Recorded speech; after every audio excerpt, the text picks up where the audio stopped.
Hello, ladies and gentlemen, and welcome here to the very first day of the PMPL Africa Qualifier 2022 Spring. I know it's been a little bit of a hiatus, before we get back into the official esports scene for the African region, but we come stronger than ever before, and hopefully you guys are here for the long ride. With that said, my name is Maxman, going to be one of your casters for today, and next to me is going to be my one and only, my connoisseur of the PUBG Mobile African scene. It's going to be my boy DK. How you doing, man? Hey, I'm doing absolutely fantastic. Super excited to be here today. I mean, it's been some time since we last spoke on PMCO, saying that it would be so great to have a PMPL Africa. Little did we know that it was going to be coming around much sooner than we had anticipated. So it is absolutely fantastic to be here. And I got to say, I'm quite excited to see what this day will have in store. Yeah, we were talking about it, as you said, last PMC, like, wouldn't it be great to have an African PMPL? And we're like, yeah, it would be good. Wonder when that's going to happen. Well, just a season after that, boom, here it is. And it came way sooner than I expected, but I cannot complain. Actually, I'm going to rejoice as we are finally going to have some of the best teams in the African region fight it out to not find a PMPL just yet, because before you have to, as the tournament says it, qualify for that event. And that is where the tricky part stands, right? But it's going to get pretty damn interesting because you've got a lot of skill. Especially you've been covering the African scene for a long time, and you've been able to see these teams evolve, improve over time.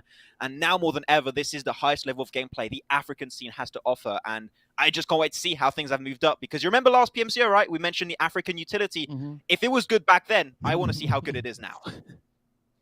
Well, all we can expect all we can expect rather to see is an improvement on that, as the teams have now had several more opportunities to go about refining those skills, honing those skills, and bringing it up in towards the PMPL qualifiers, and potentially even making their way up in towards the PMPL Africa itself. So yeah, there's going to be a lot of interesting plays coming through the entirety of this weekend, as the teams will be put through their paces, put to the test to see who's going to be the best teams to move through into the PMPL Africa itself.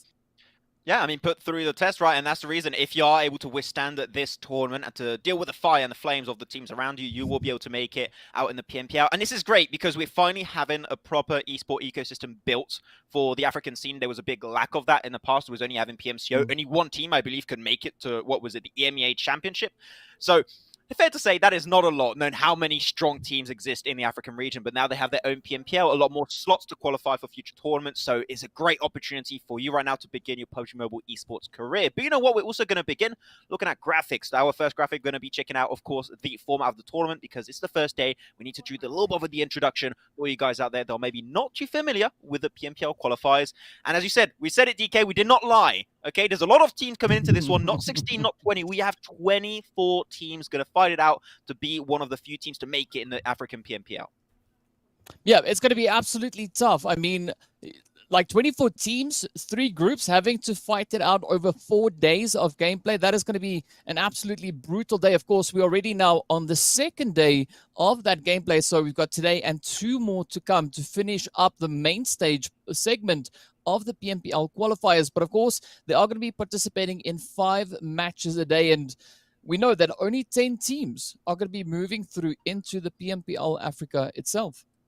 Yeah, 10 teams, not going to be many, so only 10 teams out of the 24 will be able to march forward into the African PMPL. And I find that was very interesting what you said there, especially, right, talking about how the fact that we already have 1 day of play played yesterday. So, normally when it comes into these tournaments, DK, we have that first day that can be very hectic. I had the chance with Imperium to cover the Americas Elite League just a few days ago for the first day.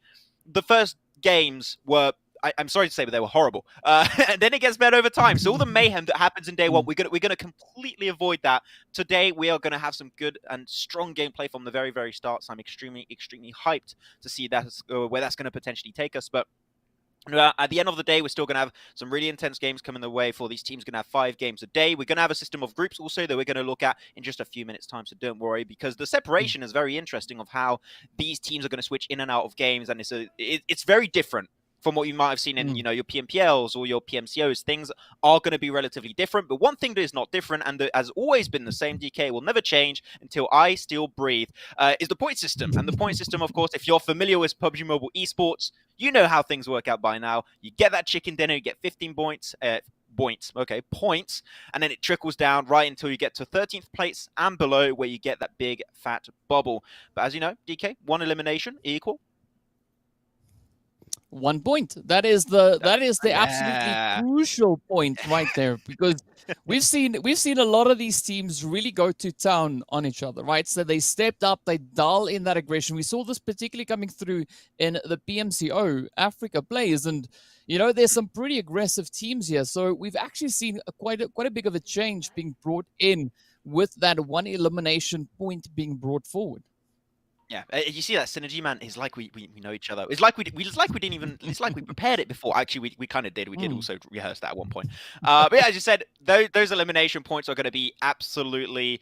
Not even absolutely. They're going to be super important for these teams. We saw last two PMCOs for the African region. We got some teams that had some insane records of eliminations alone. So, hyped to see if that's still going to be the case or if things have changed, because the meta, of course, is not a stable state. Is going to be changing and shifting over time. Is the utility still going to be used the same way as in past PMCOs that yourself also DK and James Banks mentioned and were praising over and over again? Is it still there, or are they going to be even stronger on their potential macro rotations? Are they going to be even better when it comes to taking those head-on-head 4-on-4 fights? That's my big question, right? So this first day is going to be really hyped to set expectations for what might be to come for these teams in the African region.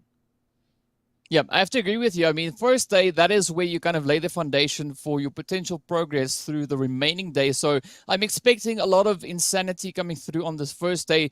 But we're also going to be seeing the teams really bringing together everything that they've been working and practicing at.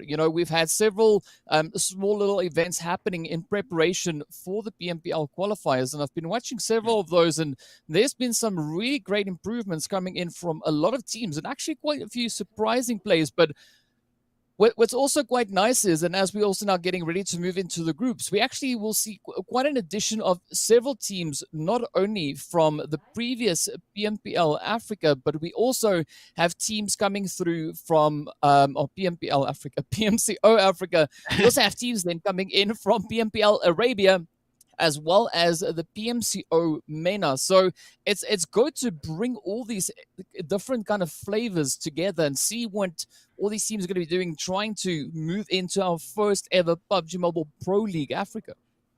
Yeah, maybe you don't want to talk about flavors. The only thing I can cook is cereal, so I would not be too familiar with thy flavors you mentioned. But yes, there is going to be a lot of diversity in where these teams come from. So that's what we mentioned last time in terms of for the EMEA Championship, which is the big clash of metas. Now we're having different regions coming together for this qualifier for the African region. The clash of metas is going to be pretty drastic into this one. So I'm pretty hyped. But as you can see on your screen, we're going to divide all these teams into 3 separate groups. Every group supporting themselves 8 teams. So this is a really weird way to do things for this tournament. Not in a bad way, but actually I really enjoy it. But that means that if you are put into a lobby with extremely stacked teams in your respective group, you're going to have a real rough time. So you're going to have to try and make it through trial and fire. And especially for me, I don't know if you would agree on this one, I'm looking at Group A, and I'm seeing some of these teams are like, bro, if you're in Group A, you're going to have one hell of a tough time to participate here. Yeah, I mean, we've got that pretty much spread out throughout the different groups. But I got to say, like, the balance coming in with Group A, B, and C is actually quite healthy, right? Because we've got some heavy hitter teams in every group, right? There's teams that we've been seeing coming through from, as we've mentioned, PMPL Arabia, but also the PMCOs.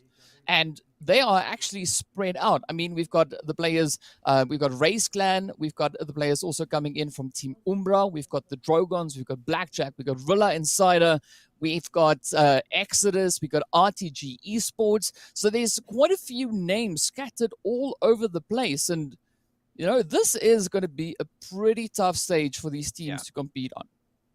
Yeah, some people might be looking at Group C and looking at the logo of RAZE Clan thinking, wait a second, that's Infinity.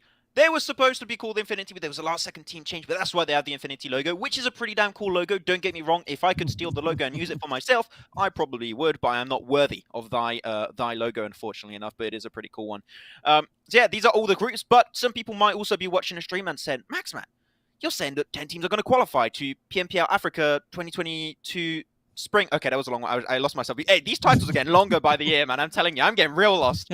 Only 10 teams are qualifying. Where are the other 10 teams? Well, other 10 teams already made it, right? And I'm going to go through the list. You mentioned already where some came from. So we got Cryptics, Lusai Esports, Yonkuz, Slime 4KT. Of course, you're going to have Slime 4KT. G3 Temper, Intruder Africa, Team Myth, 1 Million Esports, Triple Esports, and Darkness. If you have watched prior PMCO Africa tournaments, you would know some of these teams have been absolutely insanely talented individuals and teams as a whole, of course. So yeah, the competition is going to be very, very high, hitting that PMPL Africa. So we expect only the best of the best, the cream of the crop, to really make it through this qualifier in the PMPL itself. Yeah, and I mean, this is the best of the best to join the best of the best. 10 teams moving through to the 10 teams, as you've said already, that have already qualified. So, yeah, I'm expecting it to be pretty brutal. As we saw now, we get 24 teams, so there's only a few slots, and it is going to be quite a bit of a challenge for these teams to secure those positions to ensure that they are well equipped enough to be able to move into PMPL Africa, because we've seen the difference coming in from PMCO moving into PMPL. There's a vast difference with the level of gameplay kind of required for teams to perform exceptionally well on that stage. And I think this is going to be a good breeding ground for teams to get themselves up to that level, to push their gameplay to the next phase and really represent the Africa region and showing the world what the Africa region kind of has to offer. Yeah. Hey, look, PMCO, it's the kiddie side of the pool. Now we're going in the Grand Bleu with the PMPL. Okay, so things are going to get real interesting for these guys. But we're going to look, of course, at our schedule to see how these matches are going to go. This is only for today. The schedule will change every single day. You definitely don't want to miss how these maps are going to go for day 2 and, well, no, day 3 and day 4, I guess I should say technically, because this is day 2 of the action. And here we go. 5 games a day, as we mentioned earlier, right, DK. 3 Erangels, which, who's going to complain about 3 Erangels? Definitely not me. Yeah, definitely going to be exciting to have the bread and butter in there. But of course, you have to add on those extra few toppings. We're going to be seeing that Sanhok and Miramar come through just to give teams that extra bit of an opportunity. Sanhok, of course, is going to be our super aggressive map, and Miramar is going to be the more tactical kind of play coming through. But also, we see the team rotations. So we got Group A and B coming in, changing it up to Group B and C. Then, of course, Group A and then Group C. And then we get right back to the beginning again. Group A and B, and once again, Group B and C. So a good little bit of an alternation coming through with the teams here. Every team will have the opportunity to play 10 matches. Yeah, I love the way that you used to describe the maps here. So you're going to have like your piece of cake, which is Erangel, you know, everyone loves it, that's the top. And then you got Miramar, which is like the perfect cream on top, you know, the icing, which is perfect. And then you got Sanhok, which is it's just those little pieces of decoration which are which are edible. You can take them, and people are just too lazy to get rid of it. They're like, I guess I'll have a bit of Sanhok, you know, I'll have a bite. We'll see how it goes. But yeah, only one Sanhok and one Miramar. So if those are some of the favorite maps for some of these teams, which I believe some teams, especially on Miramar, are very strong on that map, you're going to have to, unfortunately, make up for that in Erangel and get most of your points there, because not even 50%, more than 50% of our maps are going to be played on Erangel. So if you want to make it in the top 10, to make it into the very first African PMPL, and I can tell you, you definitely don't want to miss out on that event. Erangel needs to be your best map. So hopefully teams in the past scrims and also yesterday's first games were able to get themselves a little bit used to Erangel, because if you fail hard on Erangel, after like 2-3 days of play, you're done. I'm sorry, it'll be over. So Erangel needs to be your best map if you possibly can do.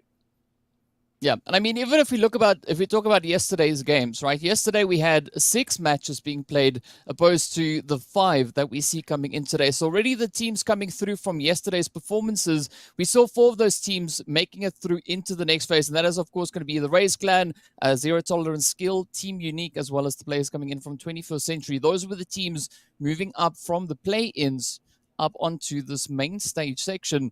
And looking at the results we saw there was some pretty impressive plays coming through. I mean, we saw some interesting elimination counts coming in, and I'm curious to see what those teams are going to do now that they have the opportunity to compete against the other 20 teams to try and find it out for those 10 slots, because we've been saying this for a little while, but it is going to be tough. I mean, I don't think we can express how tough it is going to be for these teams, because everyone here wants to be one of those 10 teams to move through into the PMPL Africa. Yeah, it's going to be a tough one. I think we mentioned that a lot already, so I'm going to avoid sounding like a broken record, but it is, once again, going to be very tough for these guys to make it through to the very first African PMPL for the 2022 season in spring. But you know what? Now that we went through the graphics, okay, we've got a little bit of time to talk about the teams potentially and expectations. I wanted to ask you this for some time because, as you guys know, if you know DK, he is like the French sommelier that knows his wine, but he is the caster who knows African PUBG Mobile esports teams. Okay, he knows them in and out. And I wanted to ask you, coming into this lobby, right? You mentioned already a lot of names that you're looking at that are going to be top teams, but do you have teams coming into this event? You're like, these guys are going to be top 10, no questions asked. They're going to be one of the top teams for sure. Well, there's teams I'm expecting rather to be in the top 10, right? Am I going to give the guarantee that they will be? I don't know. It's I don't want to go that far and promise something that I have zero control over. But I'm definitely expecting to see teams based on their performances coming through from previous BMCOs. To kind of replicate that here once again. So expecting Blackjack Esports to step up, expecting Rila Insider, the players from the DROGONS, potentially even the players there from Your Killer Is to come in and just give us a good showcase and a bit of a strong representation. But also don't forget about the players coming in from Zero Tolerance Skills, ZTS. So they've also been a little bit of a thorn in the side for a few of the teams. And I've been watching the preparation matches, as they've been playing it out, and this is going to be brutal because a lot of these teams that I can see, they've been trying a few new strategies, looking to apply a few different things and, trying to maybe break the mold because I think where the teams really have an opportunity to get a beautiful head start, a beautiful jump start is if they try to kind of utilize the meta or maybe surpass the meta with a strategy or a special kind of ingredient that they can bring into the match. Yeah, I think if you get to the point of surpassing the meta, you start creating the meta in your image. So that we'll see if there's some teams that are going to start creating their own playstyle that teams are going to adapt for themselves. So personally, if I have to talk about some teams that I'm expecting to do really well, Team Umbra is a team that I've covered for a long time. With PRZ, Shadowwen, Wasted, Vibes, and Morteza. We know what these guys can do. When it came to PMPL Western Europe, a little bit of a tough time, but I think coming into this region, they could do some really, really good play. So I would like to see Team Umbra go the entire way into African PMPL. But another team that we've seen last PMCO, right, and we mentioned many times, is Blackjack Esports. I'm looking at these guys, and one player in particular who was absolutely insanely good for the PMCO Africa last year. I have to say it's Reverb, my boy Reverb. I don't remember the amount of times that you, me, and James screamed every single time this guy made a play. I hope he's not going to be subbed, okay? I mean, if you have Reverb, you're not going to sub him out, okay? That is not the smart play. But yeah, Reverb in particular, I am looking forward to see him play once again and see if he's still as good as he was last year, and if he is even just remotely close to that good. I think Blackjack Esports are cruising in that top 10 to make it to African PMPL. I don't have too much doubt on that regard, at least. Well, all we can say is we'll have to wait and see what the battlefield brings because we can speculate on this as much as we like.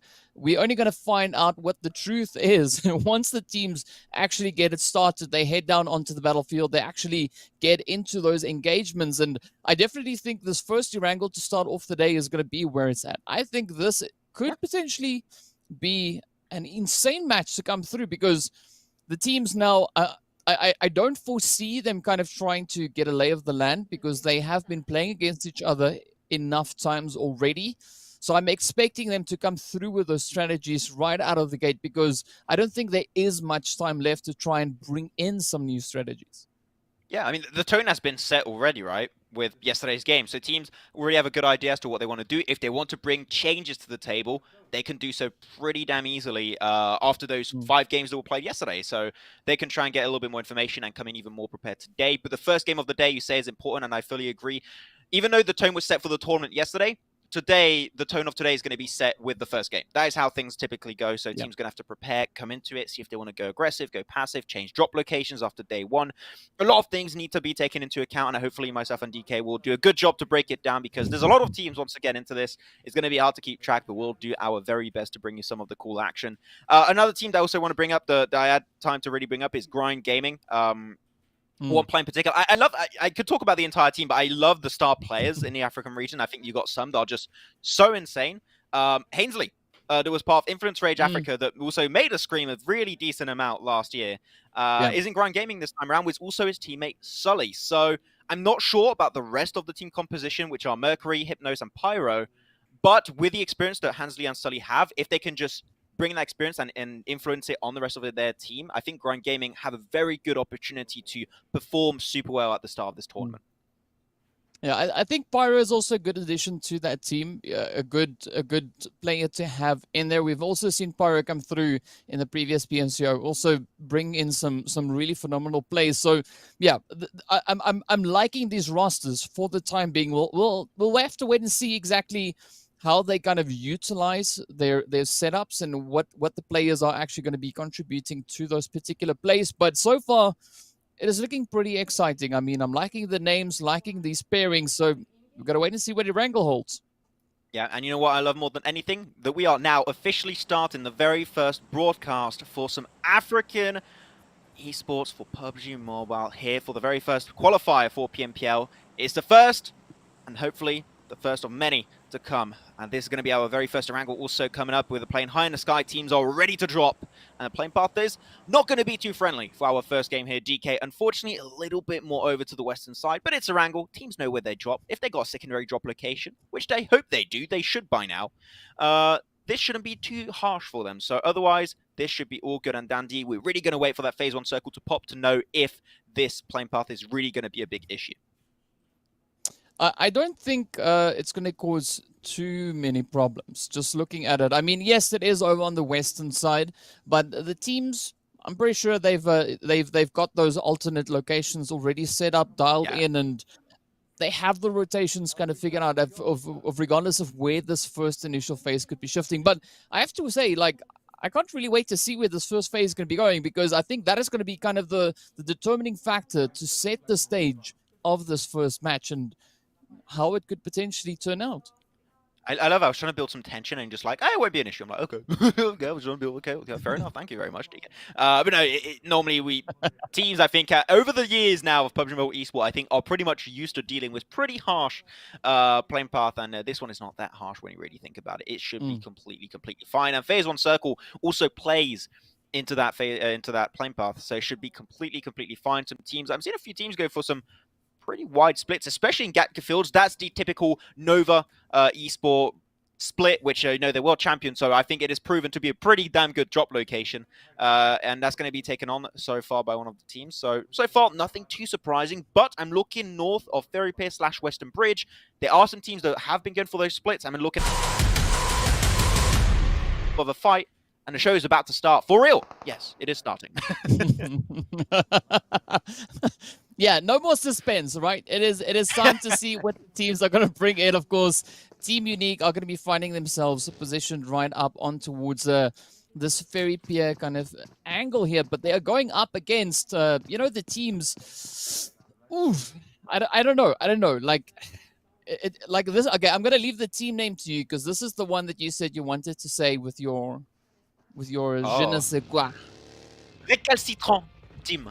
Recalcitrant. It just, as a French person, this is like ASMR to say, okay, to hear. It's got so many R's, so complicated. If you're not French or you're not like someone who can speak Latin language, you're going to struggle. So I can appreciate the name. I don't know if I'm going to keep saying it as Recalcitrant the entire tournament, but I really want to. But I'm scared of it being annoying, so I might back down at some point. But I gotta say though, I like the name there, but banana.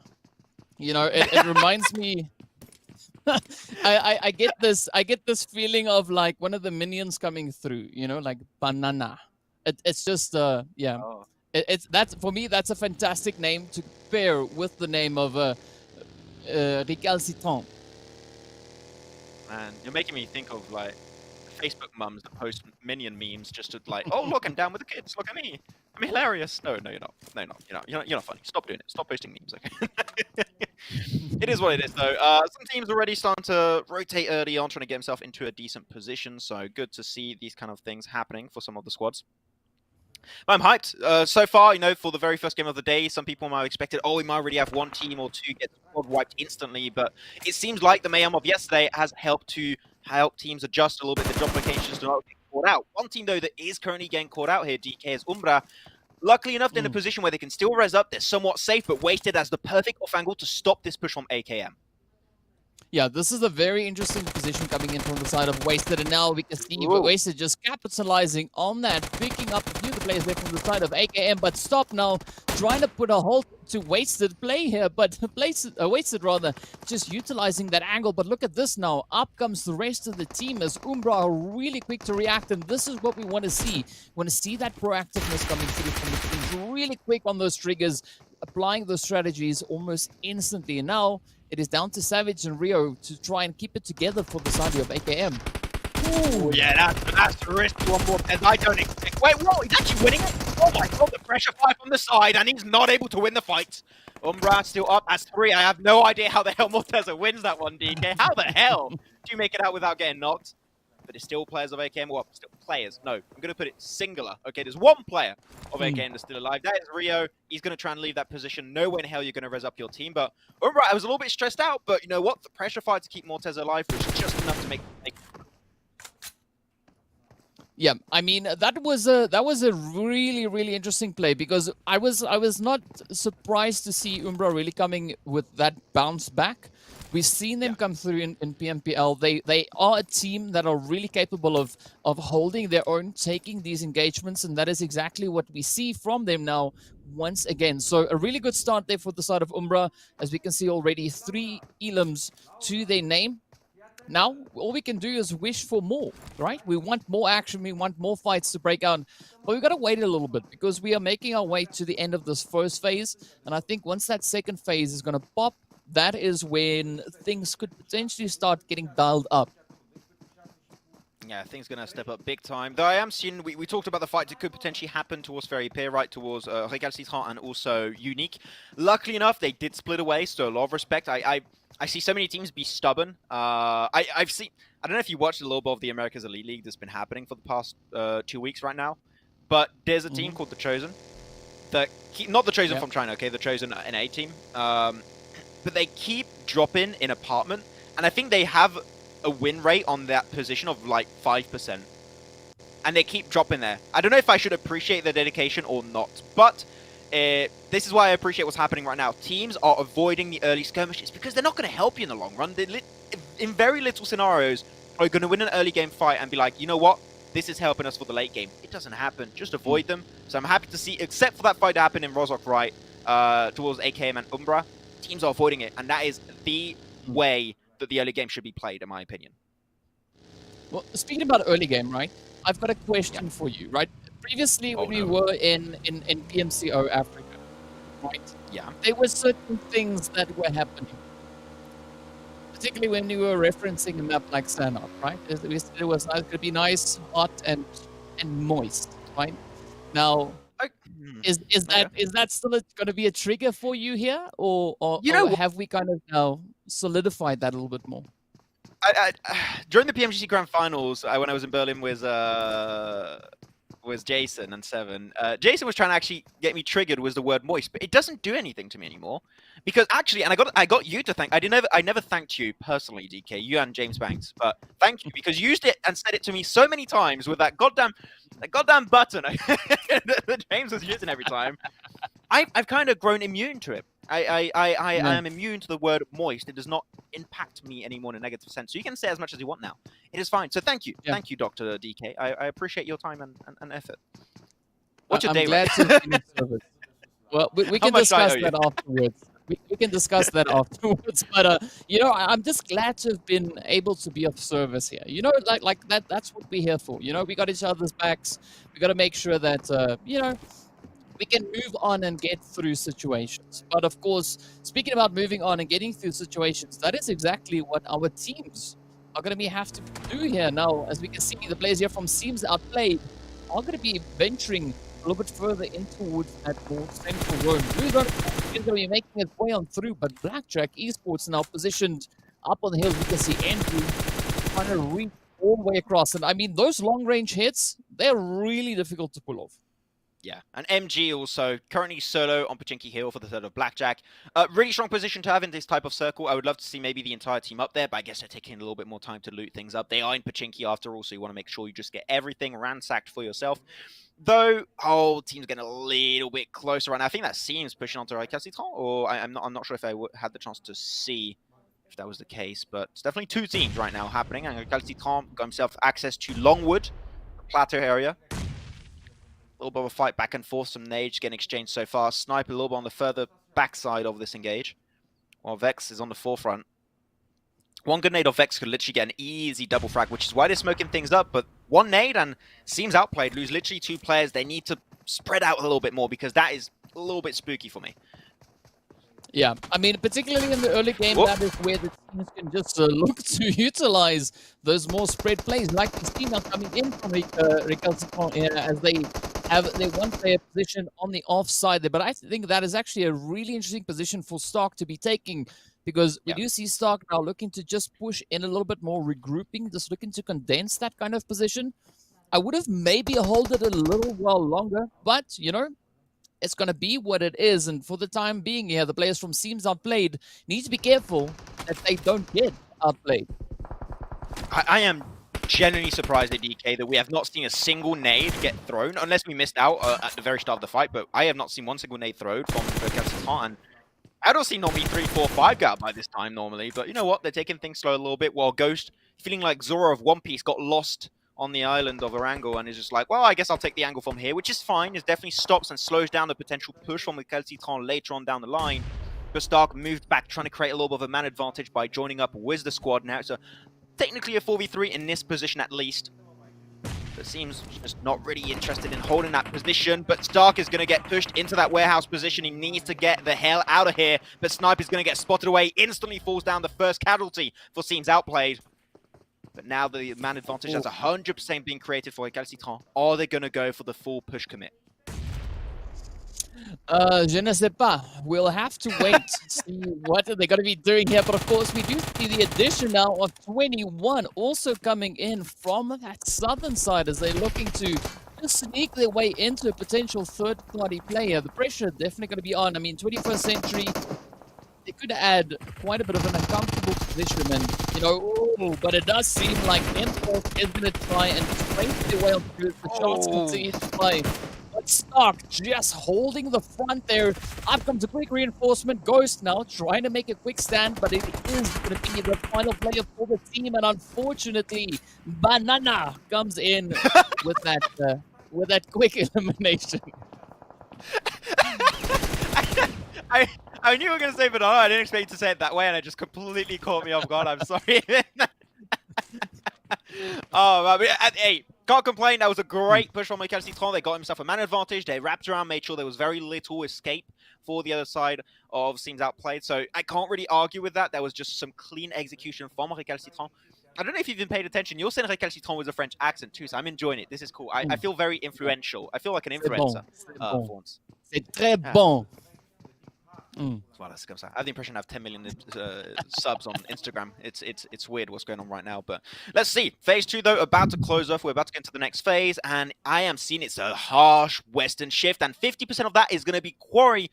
We don't see Quarry finishes happen too often, but man, the first game of the day might just be a Quarry finish. I am already loving this.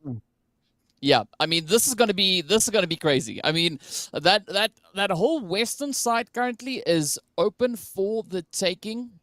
We only see one team currently positioned on that far offside, and it is going to be the players they're coming in from the side of Team Somalia. But, of course, now up comes Aphelion Apex, also starting to bring in their own rotation as we see them heading a little bit further on towards that side play. But the Masters rotating up alongside them. So it's going to go from a comfortable position to be holding to quite a congested region to try and kind of contend in, as we can see. These hilltops, the high ground positions, particularly here in Quarry, are going to be absolutely essential. Yeah, super important for these teams to hopefully get for themselves. Aphelion Apex, though, zooming by into Team Somalia. That's going to be some easy practice early on. Those going to be traded back and forth. Aphelion Jassa has a good angle. No, that's your teammate, mate. Okay, just let him be. He's not here to hurt you. Jassa, a little bit secluded in his building right now, but luckily enough, they got a lot of disparity in their position, so it's very, very hard for Somalia to go for the push. If they do, there's a lot of off angles they might not have time to check, and that is going to cause their downfall. And one clean aim from Kage, another player that we've seen last season, right, and was just so damn good at this utility, the African utility, as we called it. But now they're down to 1. No res is being committed for the side of Team Somalia.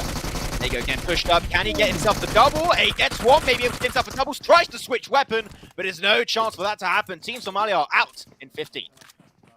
Wow, that was a really healthy push coming through from the players here. I mean, Kage and the rest of the team, they just held their own, pushed up so beautifully. The teamwork really coming together fantastically, and that is what we want to see. You know, the team's not having any of those hiccups anymore. They've kind of ironed out, you know, the most of those bumps, and now it is just smooth sailing all the way on through as we continue a little bit now over on towards that southeastern side. A little bit further down, we do see the players there from Recalcitrant also coming under fire as the Drogons are moving up. Now, we see BJE going up against the players here from 21st Century. Yeah, Blackjack, we'll see if they can defend. This is a very pivotal position. They've been scouting for the longest time over in Pachinki Hill, so they have a lot of information to make that play and that rotation actually happen in the first place. So I already love how they play the early macro game. I guess he's not really interested in committing to that push, which I can definitely understand. There's a lot of teams, it's very tricky to breach the southern side, but what's their game plan now? Are they going to go for the wide rotate up east? It seemed like that's the case, which is an interesting one, but look at that. There's another team coming in, and that's the last player. It's not even a team, it's the last player of AKM, Rio, coming there. The circle shifts, and once again, you got that high ground position of Quarry. Whichever team can get there early and starts gatekeeping, like, in the next 30 seconds to a minute, they could pick up, like, a double-digit kill count so quickly. So this is huge potential for teams that are trying to be as proactive as can be. Yeah, and we talked before about, you know, teams kind of laying that foundation, trying to get themselves set up. And an essential part is going to be, of course, to try and stay ahead of that big bad blue zone as it keeps on moving in. But we see the players here from Recalcitrant as well as the team there from 21st on the approach. We got DROGONS coming in, we got BJE. So quite a bit of a convergence coming in on the southeastern side of the zone. We've got a very kind of similar thing happening elsewhere, but I mean, particularly down south, the teams have to be so careful as it's going to be quite easy for teams now to get the jump on each other.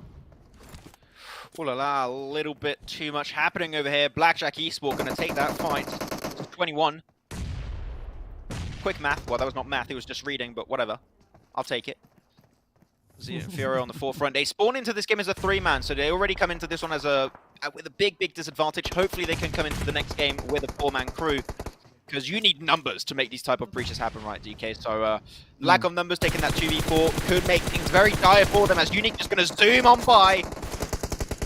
21, as you said, not really having the numbers, going to be making it really hard to actually get that huge pressure done onto Unique, as they're slowly but surely climbing to the tippy top of Quarry. And the fight is going to be going forward. Here we go. Drogon's going to suffer one loss, instantly flushed away, and Unique will be the kings of the Southern Hill. Oh, this is absolutely a dangerous position to be holding. The DROGONS now just trying to deal as much damage with that, just peeling Banana back, sending old world Edward now to try and kind of hold on. But of course, we do see that blue zone is going to be closing up, so Edward will have to try and figure a way on through. Already 6 eliminations on board. We see the DROGONS now sitting on their 3, and I think those numbers are only going to be going up and up from here, as we can see several more teams positioned just a little bit further away. So the DROGONS, they kind of need to close up this engagement before heading back up to the zone itself. This is the type of game where Edward is thinking to himself, I just hope there was still the Spider-Man mode in the game and I could just like just yoink myself up there, take the fight and pick up a 1v2, but unfortunately that is not meant to happen. Now you got Jujutsu Kaisen, which can do some, I forget the name of the techniques, but you can do a domain expansion onto DROGONS, which is pretty sick, if you might tell me. I don't know if, have you ever watched that anime, DK? I guess you haven't. Not all of it, no. Oh, not all of it, so you watch some. That's enough. I like that. I'll take that. It's more than Imperium will ever watch. We'll see, but though Andrex is going to be right on top of that sneaky rock. The Unique are going for the push with some suppressing fire, making it really hard for Andre to really go for those peaks. And now he's got to fall back. He's got to go back with his teammate down below. And what a good control from Team Unique. Pushing out with the suppressing fire is absolute textbook. But he comes peaks up on the shadow. That's one. They're going to go for the second. Don't flush too soon. You've got to be careful. Focus on the knocks. That should be your main priority. Wow, that was just beautifully handled by Andrew, just peeking out at the exact moment, picking up that knock, unfortunately getting traded off, but up comes Chills now to close it out, and with that, We see some deadly blows coming on through. I mean, but this is going to be the case for the rest of this lobby, as we do see a big chunk of players positioned over onto that southern side of the zone, now shifting up north. This is where Aphelion Apex find themselves in a fantastic position. They can just sit back, wait for the carnage to unfold a little bit further down south. But the team's position here, Max, it is going to be quite the challenge to get out of here. What have these teams done to deserve this? Like, come on, we've had like 3 hardships in a row. Calm down. This is so horrible for them to play with. Oh, there's a sneaky guy just around the corner. Unfortunate enough, and that's going to be the end for one player of Blackjack Esport. 0 back into the grass he goes. Just like a Pokemon, ready to pounce at you if you walk the wrong way. From a shiny. Unique going down the hilltop. Nice little headshot connects for Lelouch. And he's going to instantly confirm that one. That's going to be their 3rd frag so far in this first game of the day. Skirp and Chills so far split away from one another, but can still have Chills maybe join up on his position. And I'm surprised they're not going for the wide rotate west, but they want to go for the hard way. And look at those shots. Blackjack are not interested in taking that anymore. They want to get in circle, hold on to position, and gatekeep teams trying to move in late. Well, I think that is a very good call to make, as we can see that big migration now coming through. MG just going to town. Just destroying and obliterating the hopes and dreams for the players there from the side of Lag. What am I watching right now? This is not the PUBG Mobile I know. I mean, I like it. I'm not going to complain, but what the hell? Okay, this is why Quarry finishes are entertaining, DK. This is why I want to see some harsh circles. Okay, teams might hate them, but I love to cast them. That's what I can say, and hopefully the viewers like watching them. Of course. Now the fights are growing up even more. Yeah, I mean, we're down to our final 10 teams. Time's fun when you're having flies, and of course you can see Rila Insider now just positioned on that southern point, looking to bring in a little bit of a gatekeep play potentially, as we do have quite a few teams still positioned down south. I mean, Unique being one of them, but a lot of these teams now just playing the edge of zone, which is not surprising because center zone, there's not really cover to make much use of, so I'm kind of expecting this to continue for a little while longer. Yeah, virtual gaming has got to be careful. That'll probably be a little bit split, and that means if one knock happens, which it did right now, those races are going to be hard to pull through. Insider, very, very strong position on that. Already up to 7 elimination, now up to 8. They're good for that double-digit kill count on this first game. That would be absolutely bonkers. But you've got to think about moving out. Your compound is good for now, but oh, okay, it's still good. Okay, apparently it's still good. Take it back. Well, yeah, but look at that zone shift now. It moves down to BJE. We also have Rila Insider position there. I mean, these are 2 of the teams that I've mentioned before, and they are really now looking freaking-tastic in their position. I mean, I don't know really what's going to be happening because these teams are just going to be having to move in. We got Umbra starting to push in from that western side. Magic also trying to get a bit of a foothold in the zone. But I don't want to be BJE or Insider at this particular point in time. Yeah, probably want to make just a little bit of a slow approach to make sure you don't get caught out mid-rotate, though. Aphelion Apex going to start moving out. Kage, Jasa, Eru, ready to start pushing towards the circle. Northern side is where I would say the entry point is easier, but you have very little options when it comes to positions to hold, right? So it is going to be easy to transition, but to hold, that's where things are going to get a little bit dicey for the side of AE. Umbra, though, on the wide western side, they went for a super wide rotate to get in that position, which I can appreciate. But now you can't go for sneaky wide rotates to get in circle anymore. You're going to have to take those fights, get those shots, get those eliminations, and now they're going to have to take the fight head on themselves, which they are starting to do. They're starting to put the pressure down as a 3-man and get more and more control on the western side. I mean, these 8 teams having to cram in. Oh, yes, indeed. Oh, but Shadowin quickly managing to evade a potentially brutal grenade getting sent on through. Kage also now going to just be looking to just inch their way up as the rest of the Aphelion Apex team are making their way on up. Umbra down to 3. They're looking pretty strong moving into the 6th phase, potentially now 7th phase, but also Magic are coming up from that eastern side, as we can see those hits now starting to make their way on in, and this is going to be a fight to the finish. The teams are not going to have it all that easy, but also we see the Masters sneaking on through, Kage stepping up, trying to pick up a quick elimination. They're looking to get the confirmation, but Magic, loses Harley, and with that, they are now down to only 2 remaining hopefuls. Holy cow, this is an interesting finish for the books for sure. The thing is, normally in circle shifts, I'm like, I have a good idea as to who would have a big chance of winning. And in a circle like this was how many teams are still alive, DCAM, with the fact that we play the field finish. It's anyone's game. Literally anyone can come out on top of this one. DMS going to be out of this one. That's Master Esports eliminated in 8th position. Only 17 remain.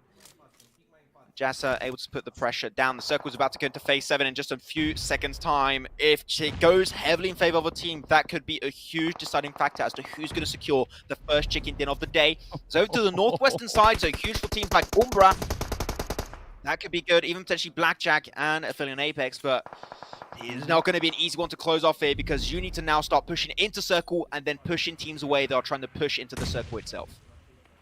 Yeah, and with that, we see now the players from Magic also just now riding on one. But Umbra, Aphelion, as well as Rila Insider, still rocking 3 players apiece. Blackjack now, of course, getting eliminated, so it's going to be bye-bye birdie for them. But 5 teams left, getting ready to move in. It is going to be an open field.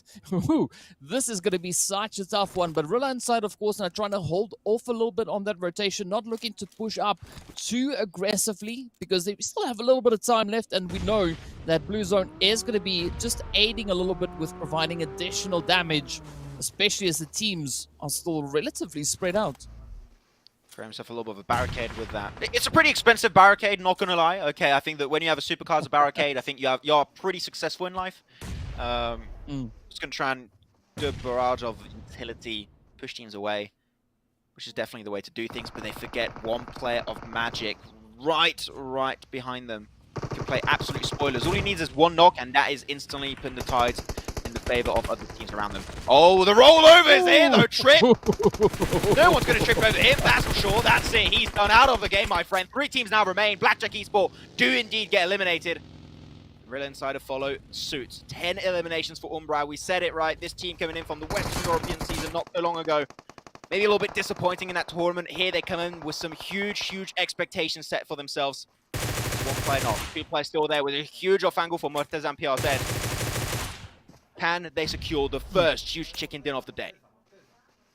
Well, it could definitely be on the cards for them, of course. Now, they still have to try and deal with the potential stragglers just scattered.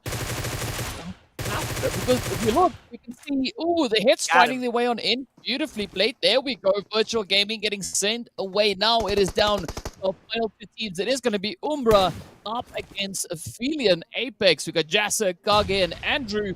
And then, of course, on the opposite end, we got Morteza, PRZ, and Shadowin. And yes, this is going to be an absolutely crazy play. But these nades, those are the utilities we were looking for. This circle, though, phase 8 goes in favor of Aphelion Apex once more. And not going to be an easy one to take away, Umbra. So you're going to have to put a lot of effort into this. All you have to do is win the first fight, which is what they do. And now they can start taking control. Jazz a little bit too far forward. And the hay bales gets popped away. They're going for it, the push with the F4, with also the Groza. The perfect weapon loadout to win this head-on-head fight. And they get the second. Kage falls down on his knees in submission. It's the only area left alone. And now Umbra, they know they have a good idea of where that guy might be hiding. And they're going wide, going for the wide split. They're going for the sprays, hit a few shots. He goes for the reverse engage, hits one, but that's not going to be enough. And DK, we have our first chicken dinner of the day going over to the boys of Team Umbra in dominant fashion until the very end. Wow, that was absolutely fantastic to see. I mean, Aphelion Apex, we did see Andrew trying so hard to land those finishing blows, but unfortunately, Andrew was just outnumbered and outmuscled, and beautiful execution coming through there from the side of Team Umbra, stepping up, grabbing that chicken. But we saw some pretty heavy eliminations come through in this first match. Yeah, it's been really elimination heavy. I mean, for Umbra, once again, we're going to talk about Umbra quite a bit on this game because it's been really good from them. And another team that started off with a fight, I mentioned at the start, these early game fights don't make a lot of sense, and they got pushed up big time by, I believe it was AKM at the start in Rostock. Losing only 1 player that was wasted, unfortunately enough, but they went for the wide rotates, and they understood, and I love that kind of thought process, which is, we do not have the numbers to breach circles aggressively. So we're just going to avoid those situations from happening in the first place. Boom, wide rotate, go into the more western side of the circle, and because of the harsh circle nature that's been happening every single time, enter from that position, clear a few teams if you can, zone them away with a few shots, and get positions off the back of that. It's really clean execution. As I said, when we look back on the last PMPL where I saw Umbra play, I was a little bit disappointed, but I have huge expectations for them coming into this qualifier for the PMPL Africa Spring Season 2022. So we'll see. But of course, we're going to also look after this game at the rankings from this match to see how many points were really taken home by all of these teams in this first game of the day. And you're going to be able to see that Umbra, not only do they get the 15 placement points from that chicken dinner, they get themselves 14 kills on top of it. A total of 29 points in the first game.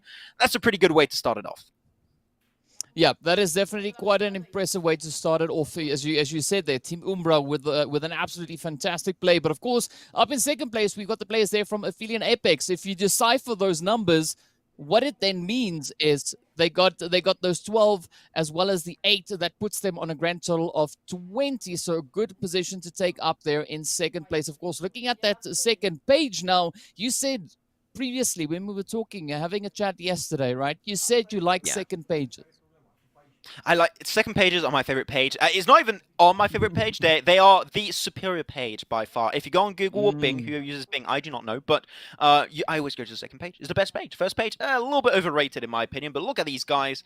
Unfortunately, the second page does not offer a huge amount of points. The only team that's going to get a decent amount of points this game is going to be Team Unique, which had, I would say, DK, and tell me if you agree or not, an insanely strong push onto DROGONS on the southern side of Quarry. It's a very hard push to execute, but the way they just full sent it aggressively and won those fights head to head so dominantly was huge to see. So big heads up to Team Unique. Even though that shift afterwards was a little bit more complicated, I think that they could have went for the wide rotate west instead. I think that would have been a way more viable option.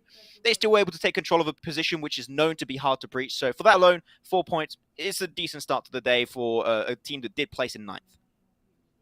Yeah, I mean, I have to agree with you. That position where they found themselves out right on the edge of those cliff sides, it makes it so challenging to try and pull off a rotation, particularly over to the east. So I agree. Western side, West was best in that situation. But I mean, looking at the positioning we had from so many of these other teams coming into those later few phases, it was just jam-packed, particularly the edge of zone, right? Normally we see a few teams venturing out into center zone, looking to set up a bit of a foothold there or a stronghold or whatever you want to call it. But this time around, we saw a lot of teams just playing the edge, and it was just pure carnage across the board. I don't think any team wanted to play center in a circle like this. You know what? I respect the edge play, but I'm like, you're looking at the field finish, you're like, no. I'm not going to do that. And teams that did try, unfortunately, got spotted out by, 4 or 5 teams, and it just got absolutely obliterated. Yep. So goes to show, these type of finishes, you want to be careful on how you position. You want to try and play edge as much as possible. But that's our first game of the day already done for these guys. Really good step up from a lot of the teams. But now on our next game, we're going to be switching groups, of course. Here we are, Group A and Group B done. And now we're going to head on over to Sanhok. It's going to be Group B and Group C that's going to come your way right after this break.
Well, you get more than you bargain for sometimes, and I bargained for some good games, and that first game did in fact deliver big time here, DK, with the first chicken dinner of the day going away of Team Umbra in very dominant fashion. But we have some other teams like Aphelion that has also had some really strong performances. I couldn't have any better way to kick off the day here for the African PMPL qualifier. It's a good way to kick things off. Yeah, I mean, this is setting the bar really, really high after just this first match. So I'm curious to see what the addition of those Group C teams are going to be doing as they get ready to step up to the plate now, get ready to move. And now, you know, they're moving up onto a little bit of that Sanhok action. So getting right down into the sweaty jungle to try and show, well, the world what they can bring to the table. So before it was moist jungle, now it's sweaty jungle. Like we're changing.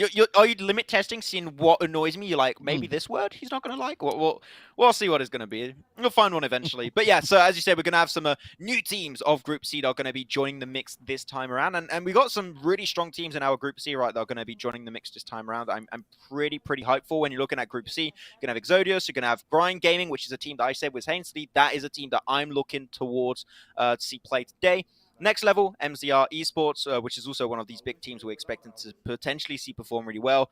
RAZE Clan, RTG Esports, Super Young Stars, and Zero Tolerance Skills, which, from the match results I've seen of yesterday in particular, Zero Tolerance Skills were in second place and RAZE were in first place. So these two teams in particular are popping the hell off. So these are two big names that you definitely want to be looking at while going through this game on Sanhok. I couldn't have said it better myself. You know, Sanhok is going to be where it's at, is where the teams will have to once again, you know, just they're going to be put to the test. A lot of that CQC action coming through. Already a pretty aggressive start over on Erangel, and I'm looking for that continuation now coming through up in it towards a little bit of the Sanhok action. And you know, who knows? The teams have really been quite surprising and impressive starting it off, but now the players there from Group B kind of have I wouldn't say a head up or foot up above the players here from Team C, but it does set the bar at a certain point, and I'm hoping to see the players there from Team C come in and being able to match what the players there from Group B are bringing to the battlefield. I feel really stupid. I have two cameras. I was looking at the other camera like, yes. I was like, oh, it's that one. Hey, weird flex for me, guys. Sorry, apology for that. Very unprofessional. But we're ready for our next game. And intrigued to see how teams are going to be adapting to the moisture map of Sanhok. I said it myself. Wow, what's happening? But ready to jump into game 2 here of day 2 of the African PMPL qualifiers. Bring 2020 to season. And playing path, I mean, you could talk about the playing path. It gets you a little bit faster over to your drop location. But my question is right now for you, DK. Are we going to have a fight in bootcamp go down? I do not want anything else than a bootcamp fight happening here.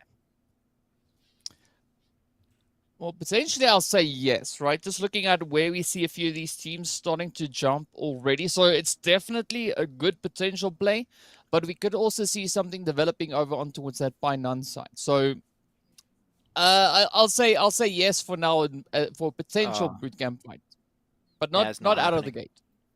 Yeah, it's not happening now. It feels bad, man. Oh, that's I got my own feed on my side, and there's some people's got some really cool parachutes making me very, very jealous. But as you know, I'm very unlucky when it comes to pulling in crates. Phase 1 circle, very, very good for these teams for a simple reason. There's like 99% chance it's going to end on the eastern mainland island. So the northwest island, the southwest island, don't need to think about those. Though I am seeing a potential fight that could happen towards the ruins/Tamban area. Which could be a very, very scary prospect for some of these teams. Exo and NL currently very close to one another. And even Cap Alpha up Northwest Island, some teams are on top of one another. It's a small map. Hot drops are sometimes bound to happen. So two teams have a chance of getting eliminated very, very early on. So you just got to be careful because things could get a bit dicey. Yeah, and I mean, there's a lot of dicing going to come through here, as we can see the teams already getting into a little bit of that potential play. We've got the players here from SYR as well as Unique, positioned all the way over on towards one of the camps there. That is, of course, going to be Camp Alpha. So they're going to be starting it out potentially. We're going to look to see whether or not Slashin is going to come through swinging, as, you know, that's kind of what we hope. We want to have some pretty aggressive starts to Sanhok, because that is what Sanhok is. You know, it is that opportunity to get down to business, to get right up in there with the aggression. And already it does seem like Skirp is going to be holding off. I really want to say his name in Afrikaans. It means sharp, right? Really? But I'll go with the English version of Skirp. Yes. Well, I don't remember. Was it in the African PMCO that we used to call Skirp Skirp? Or was that, I think they did that with Imperium like a long time ago, and we used to call him always Skirp. Ooh. I don't know. In the past, though. I'm not sure if we'll go with it again. Maybe in good moments. But this is a really good moment for Team Unique. Once again, take himself a really good sneaky angle. SYR getting a little bit confident for Super Young Stars on their position. They're going to move out. Or not going to be able to get the res. Convoy, yeah, that's one player already out of the game this early on. And they technically had the advantage, but the surprise factor paid dividends. And Unique thinking, are we going to push that one? I mean, Phantom definitely, man. That guy just sprinted down the hill. Goddamn. He's speedrunning this one 100%, all percent speedrun. Yeah. Oh, man, I didn't know. Sorry. Yeah. No, unfortunately, he can't run all his way to the chicken. Like, I'm glad that's not a thing. Otherwise, we would have seen. But imagine that though, speedrunning PUBG. Yeah, I was thinking it would be cool if we added PUBG Mobile to the GDQ next year. That'd be. I don't know if you ever watched GDQ. Games Done Quick.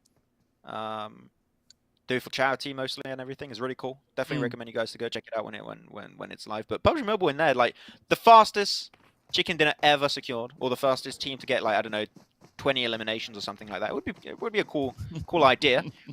I'm not sure if this is a cool idea though for Super Young Star, currently pushing away uphill. Luckily enough, the trees are blocking out vision for Phantom. If the trees were not there or in different locations, they would get spotted out, and that would be, I believe, an instant squad wipe. But luckily enough, the tree is right there, able to hide their escape route, while Team Unique are like, where the hell are these guys? Can't see them. It's a 4v3. This should be easy, but no, they're nowhere to be seen. They already left Camp Alpha, so you might keep on looking, but you're not going to find anything except dust in this position. Yeah, they just up and disappeared. So fortunately for them, that was a good situational play, just utilizing those trees as you've pointed out there, using that as their kind of scapegoat to move into a more secure potential position. But I mean, looking down on towards this side here, where we see the players from Your Killer Is, we did see Sid, of course, fighting a quick few shots over on towards the players there from Rila Insider, managing to pick up one of those elims. But I do also expect quite a few of those elims now coming through right here up in towards Paradise. We can see the players from Virtual Gaming as well as the team from Lag just positioned over on towards the western side. And it's been some time since I last saw a good, decent fight breaking out in Paradise. Yeah, I mean, so far it's not really been going to the extent I think some Paradise fights have been going. This time around, Lag, VGS, not really, especially Lag, not fully interested in taking that fight, so they just decided to, you know what, we're going to move away. There's a good little compound that's down southwest of Paradise Resort. We're just going to go in that position, hold on to it. I like it. I think that teams that are stubborn to keep fighting in Paradise Resort when there's no need to do so are not playing the way they should. So I am happy to see that that fight did not happen. Otherwise, yeah, this is a very, very slow / passive start for Sanhok game. Only 2 players. I mean, I'm not even sure if 2 players were taken out. I believe 1 player was taken out, and there's a team that spawned in as a 3-man, if I'm not mistaken. Or no, actually, no, it was 2. 1 player of INS and 1 player of SYR that got taken out, 1 each. So we were actually in a lobby of 64 players this time. That's good. But ooh, a little bit of action maybe happening inside of Cave. Hey, those are rare. I love to see those. Let's go. Yeah, well, anything could be on the table as we're waiting to see all the action unfold here. Of course, we do see Anonymous and Ice positioned down below. We do see Sid on that far opposite end, but I mean the Masters also just playing this one very, very cautiously. Angelo just trying to get a good lay of the land, but I kind of understand what they're trying to do here. You know, everyone is trying to stay in this match as long as they possibly can, because once that second phase pops, it's going to be even more of that, as we see Sid now getting taken down from so far away. Good stuff from Bamboo, able to sprout the very first elimination for his team potentially. Boom, 1 more 1 tap and he gets it, and that's it. First point in the bag. And in a, well, I would say, a pretty good position to transition into phase 1, but you've got to be careful because they're intertwined with some players of YK. So they could have that little bit of back and forth, that unexpected angle that could cause their demise. So you just need to be very, very aware of your surroundings. Because one position you forget to scout and to check out might just be one player sneaking his way in the grass of Sanhok, and then you're done instantly. So you've got to be wary about that. But phase one still has a long way before it actually is completely closed off. We're about 50% done, so teams still have time. But where I am seeing the clock ticking faster and faster is more towards the western side. And I was about to say that Ruins right now, one team in particular, is an absolute agony and next level, because we know DK has a fact of moving away from this Ruins area when teams are defending the outskirts is almost mission impossible if done right. Yeah, it is definitely going to be quite the challenge for them to pull it off. And they've got a team on either side. They've got a team position up on towards the northwestern side. They've got another team position over on towards that southeastern end. So definitely next level will have to take their gameplay to the next level already. Oh, there we go. Great start. Beautiful trade-off coming through. Lashin now going to be looking to push and potentially just assist with the rush, as the players here from SYR get off to an absolutely fantastic bit of a tussle.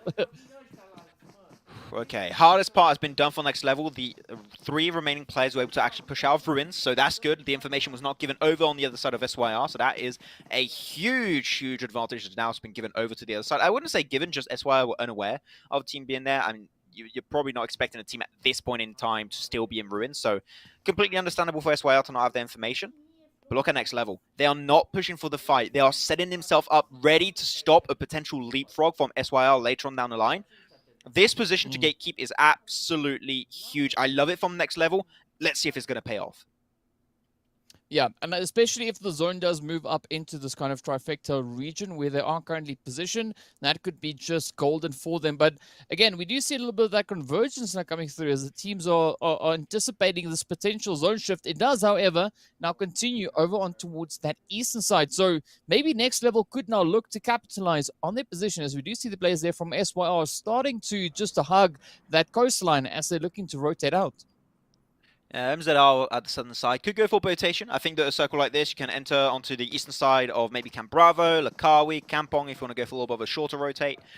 There's a lot of options still remaining here, DK, I would say, clearly for a lot of teams that have taken the slow approach to rotate in this phase 1/phase 2 transition. So definitely no one should normally go out mid-transition this time around. Though SYR did get surrounded by the side of next level, but I have the impression next level have no idea. They just are hugging the riverside. They're just like still defending the building. Like, when are they coming out? Where are they? Yeah. Why are they not moving? Did they die? But no, they actually just took the sneaky route like a bunch of magicians and are getting themselves to the safety of the trifecta. That is a huge escape plan. It was risky, but it paid off.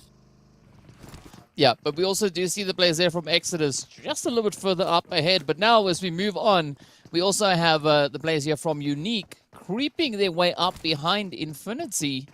And this could be quite the play to make, as I don't know whether or not, you know, Infinity is fully aware, or the RAZE clan rather, are fully aware of this push coming in from the side of Unique. But just based on what they're doing, Unique also don't really know who's lying up ahead of them. Yeah. RAZE clan was Infinity, now RAZE clan. Currently, if I'm not mistaken, is the top team in terms of overall points in the tournament. They are in first place. Got himself 2 chicken dinners. DK, by the way, in the first day of play, out of all of those matches, he got himself 2 points. Got himself a total of 42 placement points and 29 eliminations over the course of all those games played. So, big stuff from RAZE clan. We'll see if they can try and make themselves even more of a presence throughout the day. I do like the fact that there's an Agent 47 already over the other side of the river. That is huge, but the rest of the team can't really follow up on that. Now they have to defend. You can't cross, otherwise you're going to show your back. The Beast almost able to get himself a double spray knockdown. The Phantom going for the wide rotate a little bit. Doesn't want to allow that rest to come to fruition. Otherwise, this push is going to be almost impossible to pull off. But we know from that last game that they can go for some good aggressive breaches, some good aggressive pushes if needed. Agent 47 getting shot from a distance. It's hard to peek from those type of positions, but now the blue zone is here. The clock is now ticking for these guys. As Phantom still up above, able to heal off just a tad, up to 100% HP. Still has another medkit if needed. Good spray, but Agent 47 is still standing strong. Yeah, and of course we do see Somali and Kingerman now, the 2 players left on this side of the island, and it's going to be a pretty tough one to try and hold on, as we already have Somali now trying to make a quick swim across, trying to put some distance in between and potentially provide a little bit of that coverage coming through. But now just a quick reposition as Kingerman comes up, picking up Phantom, completely ghosting him in the process. And now it is up to the rest of the players here from Unique to try and make that push all the way through. Of course, it is going to be Scope, Chills, and Exist now left to try and catch up to that big old blue zone. Good old Blue Zone. We'll see if they can make it in due time. But I do really love how RAZE Clan were playing their position here. It was such a wide split that even if in a scenario that Team Unique were like, we're just going to wide rotate and avoid it entirely, you're still going to crash into a player of RAZE Clan. So that split in this type of position, despite being risky, if you get fully pushed by a 3-man or a 4-man team, it is something that allows you to have so many options and to just stop potential wide rotates from Team Unique. So I do appreciate that, but now you got to think about making that shift happen because, as you can see on the top right of your screen, our circle has been moving away drastically from this riverside. So you're going to have to make the cross. They're going to start moving to the circle itself because now a lot less space is at play, and we still have 16 teams, DK. So you know that almost all of these strong positions in this next circle are going to be taken, and there's not going to be a lot of spot left for the late teams to rotate.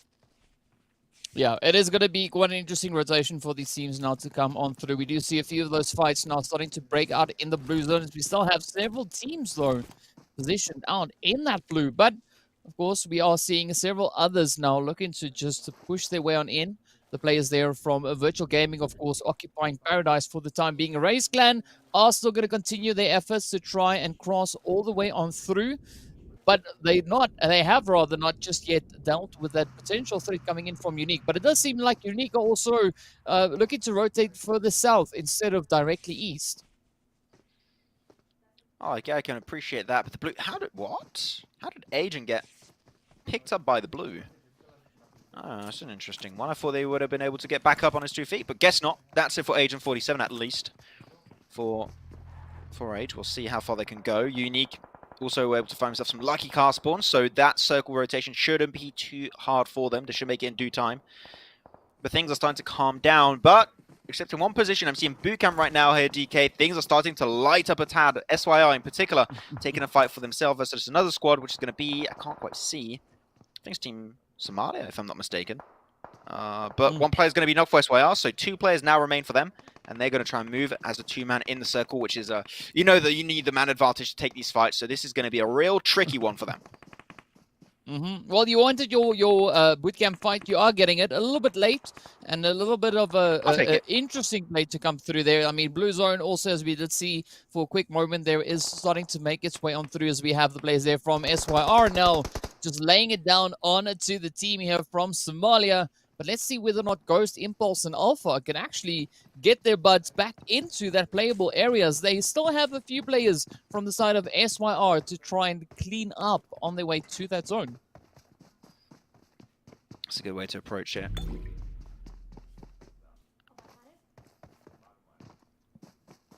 VGS still yet to really think of moving out of Paradise Resort. A lot of teams, especially on the eastern side, have yet to make these big white rotates. So I am appreciating that teams have understood the value of some of these positions, are just remaining in there. I'm looking at Hypnos, I'm looking at Sully.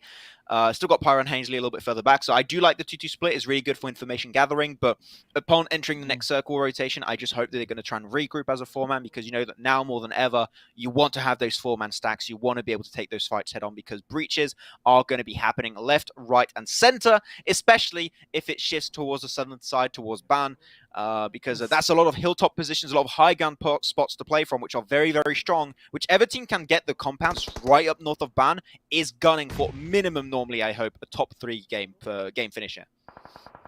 Yeah, it is going to be absolutely essential to try and get a good foothold. And of course, the team that we saw over in towards bootcamp, that is not Somalia, that's the players from Seems Outplayed. I mean, I understand why we kind of make that oops, but you know, whichever way, we'll just continue to bounce back from that, as we do see quite the convergence right here now over on towards this western side of the zone. We've got AKM, we've got the players there from Teams Outplayed, position up ahead with that impulse, has a beautiful hit come through there from the side of Rio. Nice long-range sprays, but also the players now from the side of Exodus, positioned just south of this particular position. So AKM need to be careful, because they could very well be caught out in a very uncomfortable kind of sandwich coming through, but also the players there from SYR now getting focused on as Exodus continue to move further down south. Fair to assume that this is a way better performance than last game for the side of AKM. Having a little bit of an easier time. Didn't lose 2 players super early on, but maybe I jinxed it. I don't know. Savage, nice little fight back. F1 instantly picked up. AKM going to go for the result on back onto Rio. But 3 players instantly unlocked out. I'm sorry, guys. I jinxed it, I have the impression. But it seems Outplayed a little bit too far to really commit, go for the full-on push. But they are getting third parties from the potential other angle right now. So it's not an easy one. There's going to be ZTS and also Exo from a distance. So AKM are in a world of hurt. 1 extra player is going to be knocked, that's going to be stopped. And now only Rio remains, just like game number 1. I think he's just seconds away from death as he's trying to pick up the car. He's smoking up. He's going to go into Team Exo. And 1 or 2 more bullets and he is done here, DK. And that's going to be the case. AKM are eliminated in 13. Wow, that was yeah, that was a really challenging rotation to pull off. But I'm not surprised really to see this kind of outcome, as we still have 12 teams left to try and squeeze themselves into this 4th, potentially the 5th phase as well. But now we see the players there from Lag, trying to focus their efforts. But we have the players here from Virtual Gaming also coming in with a quick push up from the north. And it's going to be essential for Virtual Gaming to get themselves positioned in this phase. Because, I mean, so far, they brought in a really good performance coming in on the first game, finishing on those 11 points. But will they be able to replicate that once again as they now go up against Lag? 1-9, putting a very quick stop to 3 of the players. Oh, the end is a third party happening on side, though. You've got to be careful. Pushing on forward with a barrel. That's going to be for Luigi, getting himself an extra one. Ah, that's a good weapon to defend for Lag, though. 1-9 give his best shot, but it's not going to go the entire way. The circle, though, drastically shifts away from their location. So now, even more than ever, it's going to be such a hard way for them to make it to the circle. Hopefully, they started stacking up some first aids to go and commit to the heal-off strat, which I did see one player of Team Lag have 9, I believe I just saw. So that could help him survive and maybe get an extra few placement points. But 12 teams are still alive. You don't want to start the heal off when 12 teams are still alive. It's maybe a little bit too early with the amount he has. So if you can move in circle, that's big. But seeing once again how the hard shift is going and the circle is closing off now, he's going to have to gun for it. He's going to have to start sprinting his way and truly speedrunning the game from now on. Yeah, I mean, now we get to wait and see what they're going to be bringing. Grind Gaming now going to be continuing to push up as they too are trying to get ahead of that blue zone. Quickly stopping up alongside the players here from Next Level, who've also now just leapfrog their way on forward. Rila Insider getting sent away, having a pretty tough time right here on the Sanhok map. But look at this, our 11 teams now just getting closer and closer as the pressure is really dialed up, especially coming in from Next Level now. If you want to know about one team that's definitely going to have a hard time, that is going to be Team Unique. Even though they're currently having a decent fight versus TMS, being in ban and moving away from ban is so hard to play around. So we'll see if they can make it play, especially with this circle now moving away from ban itself. So Team Unique are going to have a real rough time to actually reposition in circle itself. Let's see if they can make that play happen. But right now on the top side is going to be Next Level taking their engage. This is one squad that we mentioned that we would like to see some great things from, right? Is going to be the side of Grind Gaming. A few nades exchanged back and forth. I think the last game, when we look back on last game, right, DK, there was a big lack of nades and utility being used in general, also smokes. I'm happy we're seeing a little bit more usage of that utility this time around because I think some teams struggled a lot last game because of the lack of utility. Here, they're trying to make things a little bit easier, but I would still love to see more smokes, especially from the fight still happening up north. So hopefully teams can try and capitalize on those a little bit more. Hypno spots a player. Unfortunately, only gets a bit of damage. He just puts his hair back in place, but that's all he shall get in that trade.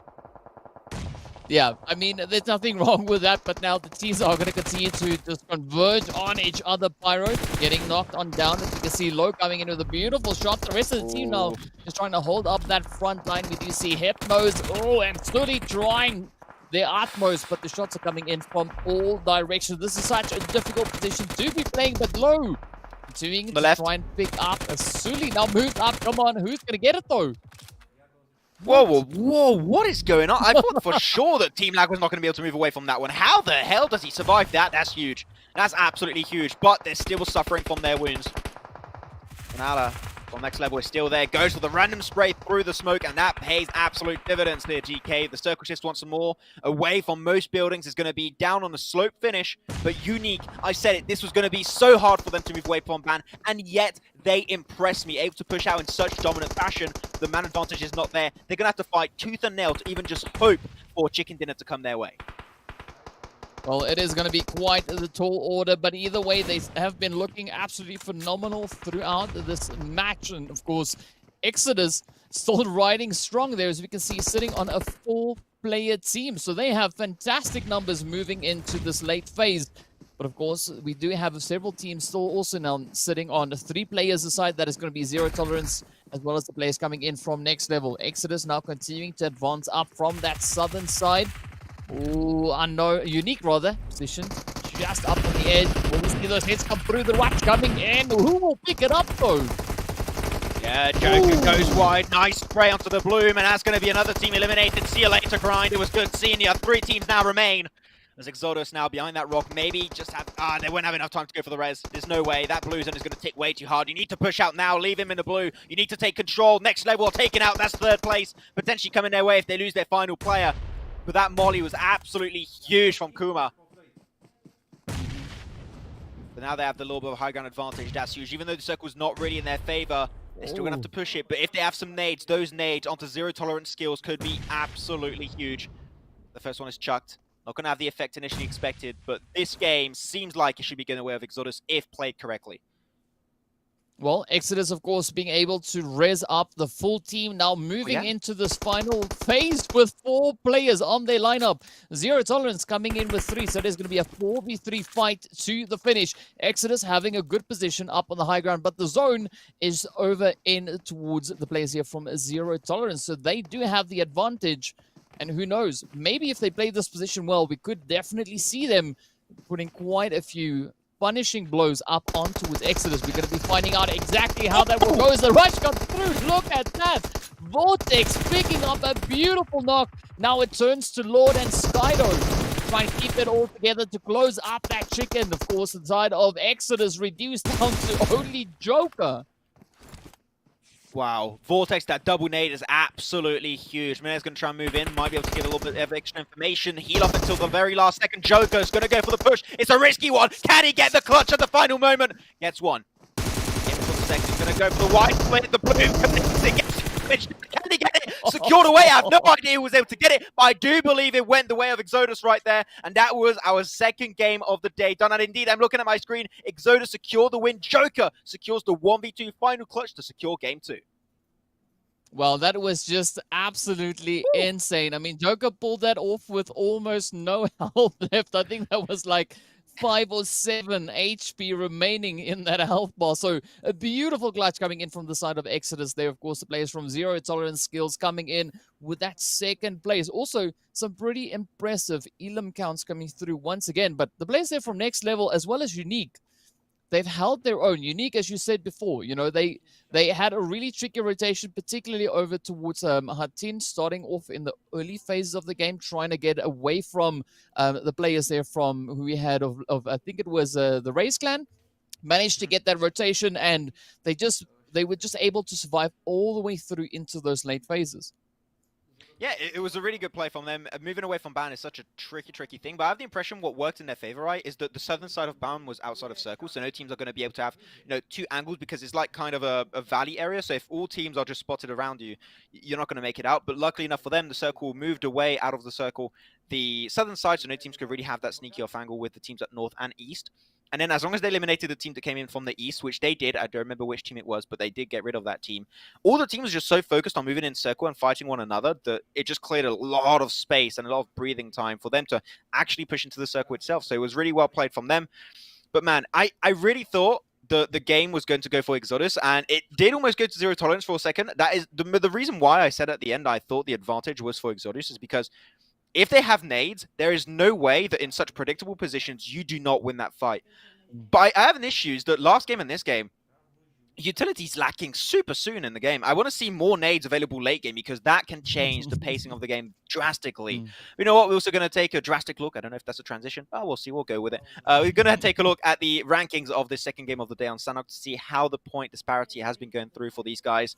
And we're going to see it for our first place Exodus plus the 15 points of the chicken dinner, secure 10 elimination points on top of it. So a really good way for them to start the day on their first game. Yeah, definitely a really, really good way to start the day. But also, we see a really good play coming through there from Masters Esports as well. Also putting up those 7 elims. Now, if only that placement worked out a little bit better, we could see them right up there alongside potentially the players from Zero Tolerance Skill. But, of course, you know, we do have those points locked in. Team Unique coming in with their 11 alongside Next Level. 3 elims, of course, to the side there of Team Unique. But definitely got to say I'm quite satisfied with the results, making their way through. Again, there's some teams really stepping up the aggression, finding quite a few elims. As we can see, this first page looking pretty elim heavy. But now the question comes in is, what's your favorite page going to look like? What's my favorite page going to look like? We'll see. As you can see at the bottom of the page here for the first page, teams outplayed only have 6 points, so you can expect a pretty significant drop going on to the second page. We'll see if we'll go there in time. But as you can see at the top of your screen, this was a real party zone this time for the second game, DK. That is for sure. That is a statement in itself. Really happy to see how things have been able to kick off today. But here we go. Heading on to the second page, we'll see where the points currently stand for the teams that made it from 9th to 16th. Of course, if you're 13th and below, you do get yourself 0 points. So a few teams such as Your Killer Is, RAZE Clan, Super Young Star, AKM Esports, and Rila Insider secured the 0 placement points. So unfortunate, went out a little bit too early, but it is Sanhok. It can be forgiven. Yeah, I mean, it is a beast all on its own. But fortunately, we do have a little bit more of that Erangel returning relatively soon, so the teams will have yet another opportunity to improve on these points even more. And I mean, this is quite a surprising play coming through from Rila Insider. I mean, they finished strong. That they took that 4th place with the 10 eliminations over on Erangel. And now, moving up into Sanhok, they were one of the first teams to get sent away with only 1 point getting brought in from this match. So that is kind of, for me, the beauty of the changes between the different maps, as every map kind of demands its own play style. And we see that being quite evident as the teams make their way on through. And we constantly see a beautiful change coming through as well. Yeah, I mean, we had some really big changes. I would love to know if you agree with me, but if you compare what we've seen in the last 2 PMCOs and what's happening in these 2 games, at least for the start of the day, things have changed big time. I'm a little bit disappointed with the lack of utility. Something I'm going to bring up. I was during the first game, I was also reading the YouTube chat comments that were coming through, and everyone's like, where's the utility? There's no smokes, there's no grenades. I'm like, yeah, I fully agree with the chat right there. There was a big lack of those, and I hope that teams are going to try and stack up on utility a little bit more to facilitate transitions into the late game. I think that would be a very, very big reason for you to make it easy, because then in particular, you saw that nade. You see how valuable they can be. Vortex, boom, double nade, double knock on the nade. That could have been the complete turnaround that they needed, and then they were initially taking the 3v4. So I think that's one thing at least I want to see improved significantly in the next games to come. But otherwise, I'm happy with the macro rotations. We saw Team Umbra with a great macro rotate in the first game. This game too is Sanhok teams instantly put their focus to try and make it over to the eastern mainland. A lot of things to really take into account, but there's even more things to break down today because only 2 games in. We still got 3 more games remaining, 2 Erangel and 1 Miramar. The next one's going to be Erangel, and we're going to go straight back to the grassy pastures after this break.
2 games down and 3 more to go today. We got 1 Erangel and 1 Sanhok already played off, and it's been a good way to kick off the action here for the very first PMPL qualifier for the African region, but we still got more to come. It's only the first day of play, and DK, things already starting to heat up, but going into the next one, it's Erangel back on the menu.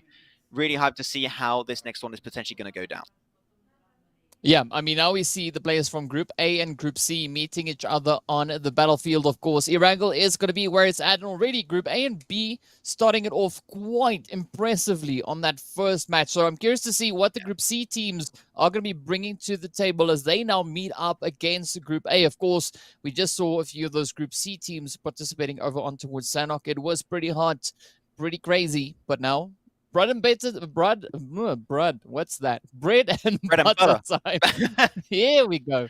There we go. Like, I'm so excited. I'm mixing up and making new words as we go.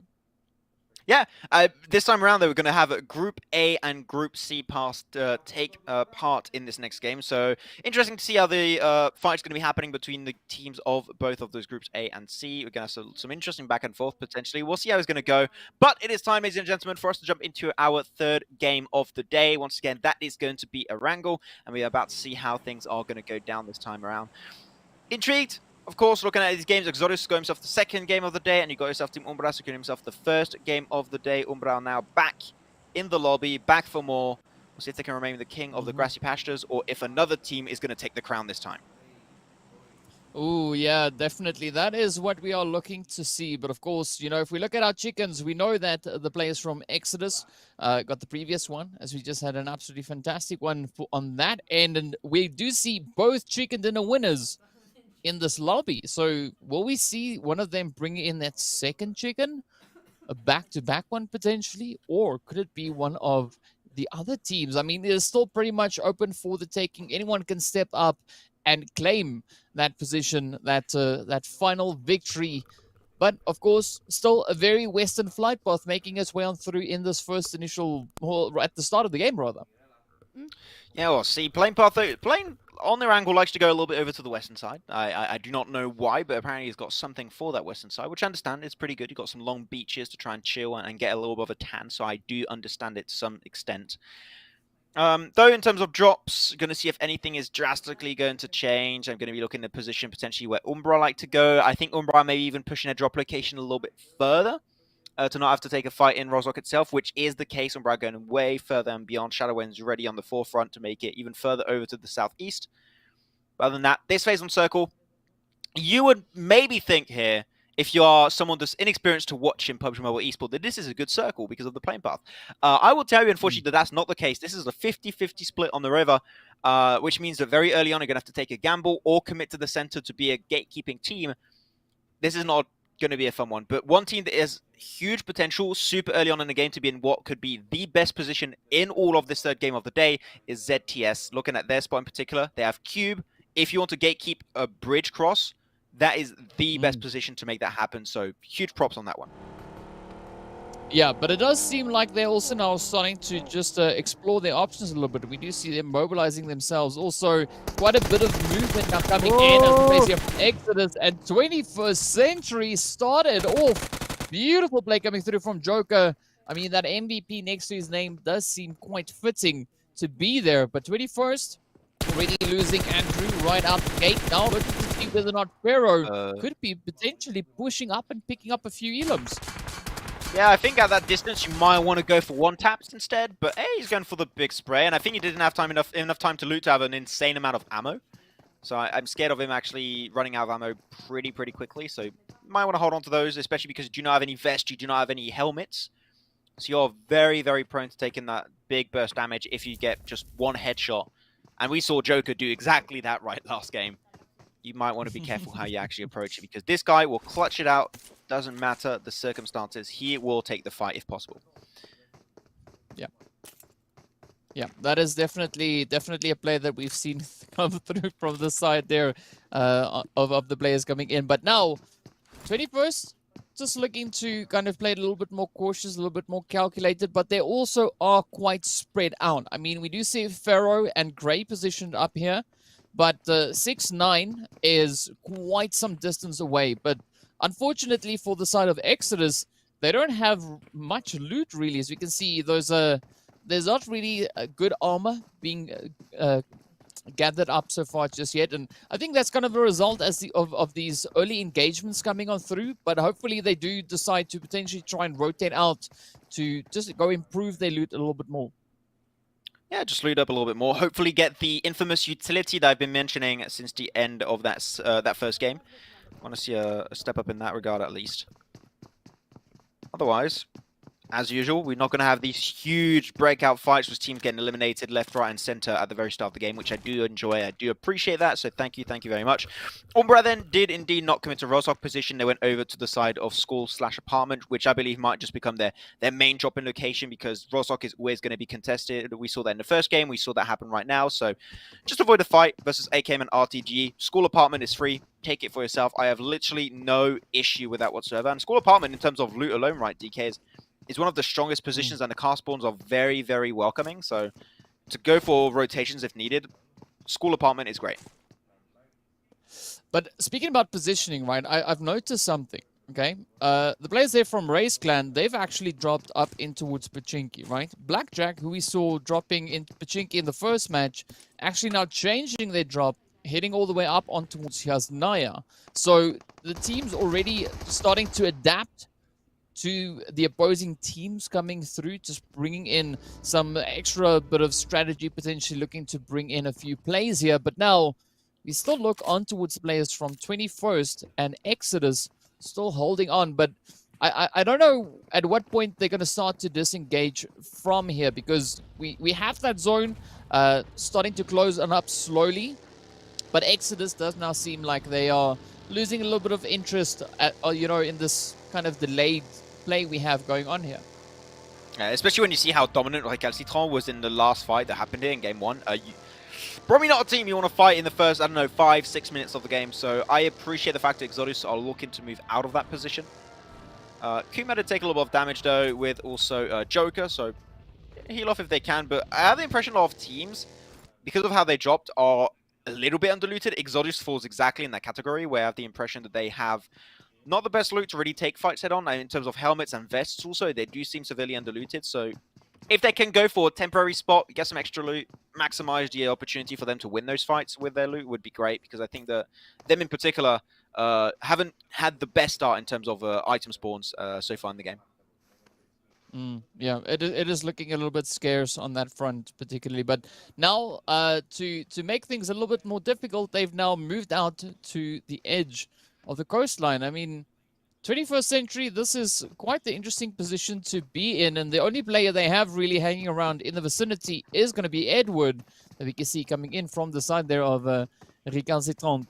And the rest of the team, they've ventured elsewhere. They've actually head off towards the more eastern side, so we do have Banana and Vex on that far off angle looking to set up a potential play, but they could also be rotating right back and coming in on the opposite end of Joker now. I have the impression the viewers at home are going to think we're just children, like big grown-ass children. It's just, it's just how it's going. Like, how they find Banana funny. Yeah, like, yes, we do. It's hilarious, okay? It's like peak comedy. Leave us alone. But yeah, so far, nothing too out of the ordinary. We are seeing some teams like Grinds finally moving away from Saverni, so they're going to have a little bit of a peak overview up north, looking down into the riverside /ROZOK/ruins, and they're going to get a lot of early information, so that's great. Of course, they are hoping for a good northern shift, but as you said at the start of the game, right, it's that 50-50 chance. You don't know where it's going to go, or you fully commit to a side and then reap what you sow, or you just go to the center and become part of the issue and just gatekeep teams that are trying to make that cross happen, which seems like right now a few teams are doing, like RTG, SYR, but Cube was abandoned. ZTS is not committing to Cube anymore, which I find very unfortunate. I think they could have had 3 players scout into the more northern east side, of George Bowl, while having 1 player in Cube, and then boom, instant rotate. They didn't do that, but I think that is a little bit of a lost opportunity on this game. Yeah, I have to agree with you on that one. I mean, particularly looking at where the teams are starting to move in towards, that could have been quite an essential position to be holding. But I mean, speaking about good holding positions, the players there from Grind Gaming, they find themselves just on that northern side, just a little bit further away from Cube. And of course, the blue zone is closing up. We should see that next phase, the next zone shift coming right on through. And here it is. As you can see, of course, the players there from Grind just positioned almost center zone. But I'm curious to see if the zone is going to continue on with this kind of northern trend. If it does, it moves a slight tad bit in that direction. I would love to see a team go for Everest right now. This is a huge scouting opportunity. There's a few teams that could potentially go there. I think that Magic in particular is the team that I'm looking at, thinking if they go for there right now, for Everest right now, it would be an easy rotation. It would be a fast rotation, and you would get information super, super early on, and you can gatekeep teams away because, as I said, you would be the first team in that position in the first place. So I think Magic could make it seem like that is maybe the intention. I mean, they're going into cars, they're going in that overall vicinity, but also we've got to keep in mind that we know as a fact no team is there. They do not know that, so maybe they want to take a more passive approach and avoid it, which I would understand. But if they scout it and see it's free, they should 100%. Ooh, but here we go. Edward and Banana coming in with a split as they're getting ready to just maybe close out a few of the players here from 21st Century. As we can see, Pharaoh now entirely isolated, of course. You see, mate, there 6-9, venturing a little bit further up towards the zone. Not quite sure whether or not Pharaoh is going to be able to survive this blue. It is, of course, only the second phase, but Stark comes in with an absolutely fantastic single tap right there with the good old Car 98. I have the impression Stark had enough of getting his head chopped off in the show, and he's just like, you know what, I'm the one. I'm the one who's going to get your head taken off this time, and boom, headshot. Nicely done with the M24. He was a bit vexed. Yeah, probably was. I would feel pretty vexed and annoyed if someone cut my head off. I think that's pretty offensive. I don't know what you think, but yeah, I would feel bad. Well, for the time being, we do have the players here from Umbra and Blackjack.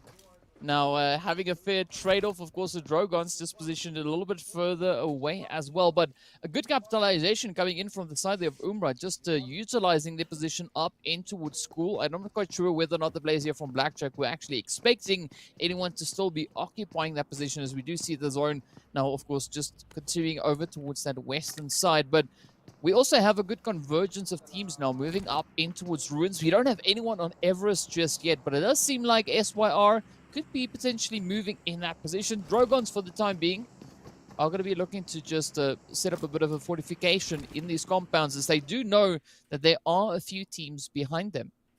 Yeah, so Cube is now taken by a team, and that team is none other than Grind. I have very, very high expectations for their game in a position like this. If a lot of teams try and cross, unless it's a big northern shift rotate, then things might be a little bit different, even potentially better for them to pick up eliminations. But right now, I'm looking at them. I want to see at minimum 5 eliminations in this game for them, because if some teams move by, it should not be allowed to happen for them. Not sure what happened for Nova, though, from MZR, sorry. Happens to the best of us. Happens to me every game, almost, I have the impression. But you know what? Even in pro players, it can happen from time to time. Yeah, but for you, I understand, because you're still looking for the skins, so it makes sense, right? Yeah, I'm not quite sure what the situation is here. We can't, we can't use that excuse here. That's not going to fly. But of course, what is going to fly is our next phase. As we can see, Blue Zone is starting to close on through once again. We'll have another shift, another pop coming in, and it will be taking us all the way through towards the northern side. And this is where Cube is going to be absolutely essential. Do you think James Banks is still pressing the button? He's like watching, and he's got the button back from PMPL Africa from last 2 seasons, and he's like, there you go, another hard shift. Your Erangel games are going to be horrendous. Like, okay, well, thank you, James, appreciate you. But there you go, the bridge cross is starting to happen. I was about to say, I want Sully to regroup, but they're giving up on Cube? Hello? That is... Wow. It's the way to do it, but I guess they really want to gun for that chicken dinner, but they're not wanting to go as aggressive, which is surprising knowing they have Hainsley on their team. I was thinking this is a team that can get those big elimination games, but this time, like, no, we're just aiming for the chicken dinner, which I'm not saying it's a bad play, but knowing the team and the roster, it's a surprising one. Yeah. I have to agree with you on that one, but I mean, the alternate position they're looking to move into is definitely not a bad option. I mean, we've seen quite a bit of contention coming in for that particular compound, especially in a zone sitting the way it is sitting right now. And this is where those bridge positions are going to be absolutely essential. We can see the players here from RTG and as well as the Drogons now occupying either side of this road, but also looking to set themselves up a bit on this bridge play here. So you could potentially see quite a few teams now looking to funnel on through, but it is still a relatively even spread across the board with the positioning coming through from a lot of these teams. Yeah, pretty nice spread so far. I'm enjoying how teams are playing this.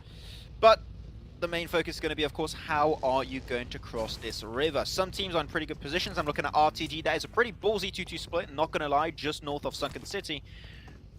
But it could pay off. But I think they're maybe expecting like a very hard shift down south, which if there's a southern shift, I think we can both agree on this one, DK, that if it's a harsh southern shift, it will be on the little island in the middle of the northern river. It's one of the only options where the center of the circle would actually be on mainland and not in the river itself. So I would say the odds are definitely not in their favor. If I were them, I would try and regroup on the 2-2, on the 2 split north. So Ghazi and also Hello, if I were them, and just completely leave the scene. I do not think this is necessary whatsoever. While some other teams like Umbra waited in Rozhok, saw not too many teams are going to be a major issue, but now they are pushing on the 2-2 split of RTG. So Umbra have a huge opportunity, but from the backside, look at that spray from Turabil. And that's it. Umbra had the initiation, had that surprise factor, but everything was lost instantly. And that was quite a shot though coming through. I mean, Umbra was all the way on the opposite end, so some beautiful shooting coming through from the side there of RTG. But of course, we do see the teams now still trying to play the edge. A few teams being brave and wandering a little bit further in. Magic, of course, being one of those teams now heading up for a more centralized position. But once again, we see Blue Zone making its way on through, and this is where we wait to see if it's going to move down south. Because as you've said now, that little island, you jinxed it, you called it. That was spot on. Well played. Well, there you go. I think the middle of this circle is like just on the end of the little island. So that is at the same time very lucky, but also extremely unlucky. So yeah, I don't know how to call it, but for most of the lobby, you're seeing everyone at in their cars up north, like, God damn it, come on. You had game 1, okay. If you're Group A right now, you're crying. You're crying tears. I think they're even bloody tears right now. You're just like, come on, stop the suffering. We hate this. But one of the teams that really hate these shifts is Aphelion Apex. They once again got to keep fighting for their position, like in game 1, and I feel bad for the guys because they can do great things. They got themselves second place in that first game, but these circles are not friendly to them. I'm expecting a potential wide western rotation to maybe find its way on through. But looking at what the teams are doing now, everyone is just looking to rush straight on forward. Of course, we do see Lelouch coming in from the side of Blackjack, trying to rush over to the rescue for MG. But unfortunately, MG does get traded off. Wisco is also going to be bleeding out, and we do see the players there from Grind now quickly stepping up as Hainsley picks up that Elam. And here we go now, Magic and Next Level starting their own little bit of an engagement as Next Level looking to capitalize on their position in this compound, and this would be quite prime real estate position to be holding. Yeah, big rush from Magic over to the riverbank side, but I think this is too early to go into a position like this. You've got so many teams like Next Level as an example that will shut you down instantly. Sure, you have some smokes is good for temporary location, but those smokes do not last too long. And the moment those smokes dissipate, you're pretty much done. And one team that's also going to be done, apparently, is Aphelion Apex. They tried to force their way forward, but RTG, despite going to the 2-2 split that we mentioned earlier, these two northern guys are defending it tooth and nail. I am surprised they've been able to hold on so long without suffering any damage or any knocks whatsoever. It was a risky play, but I can't argue with the results. It's working amazingly well for them. Yeah, they are just capitalizing on their position, and I mean, the PUBG gods just smiling down upon them, just blessing them with those positions. But for the time being, I mean, we do see that Gilfeed not really being able to keep up with the sheer chaos now starting to unfold on this map. Next level are continuing their efforts down as they do send the players there from Magic right on back. Zero Tolerance are going to be continuing their efforts now to move on through the players here from MVR. Also going to be trying to move up from that northeastern side with the players there from the Masters position just down below. Oh, but they are getting caught out in the river, and that is definitely not a spot you want to be in. Yeah, but now you've got to keep in mind you can actually get knocked in the water, so there is a chance for you to come back from death when you get knocked into the water, but it's not something that just... 99% of the time you're still going to go down if you're knocked in the water because you're such an easy picking. So we'll see if they can make it out. Team Somalia not going to be an easy escape route from this game.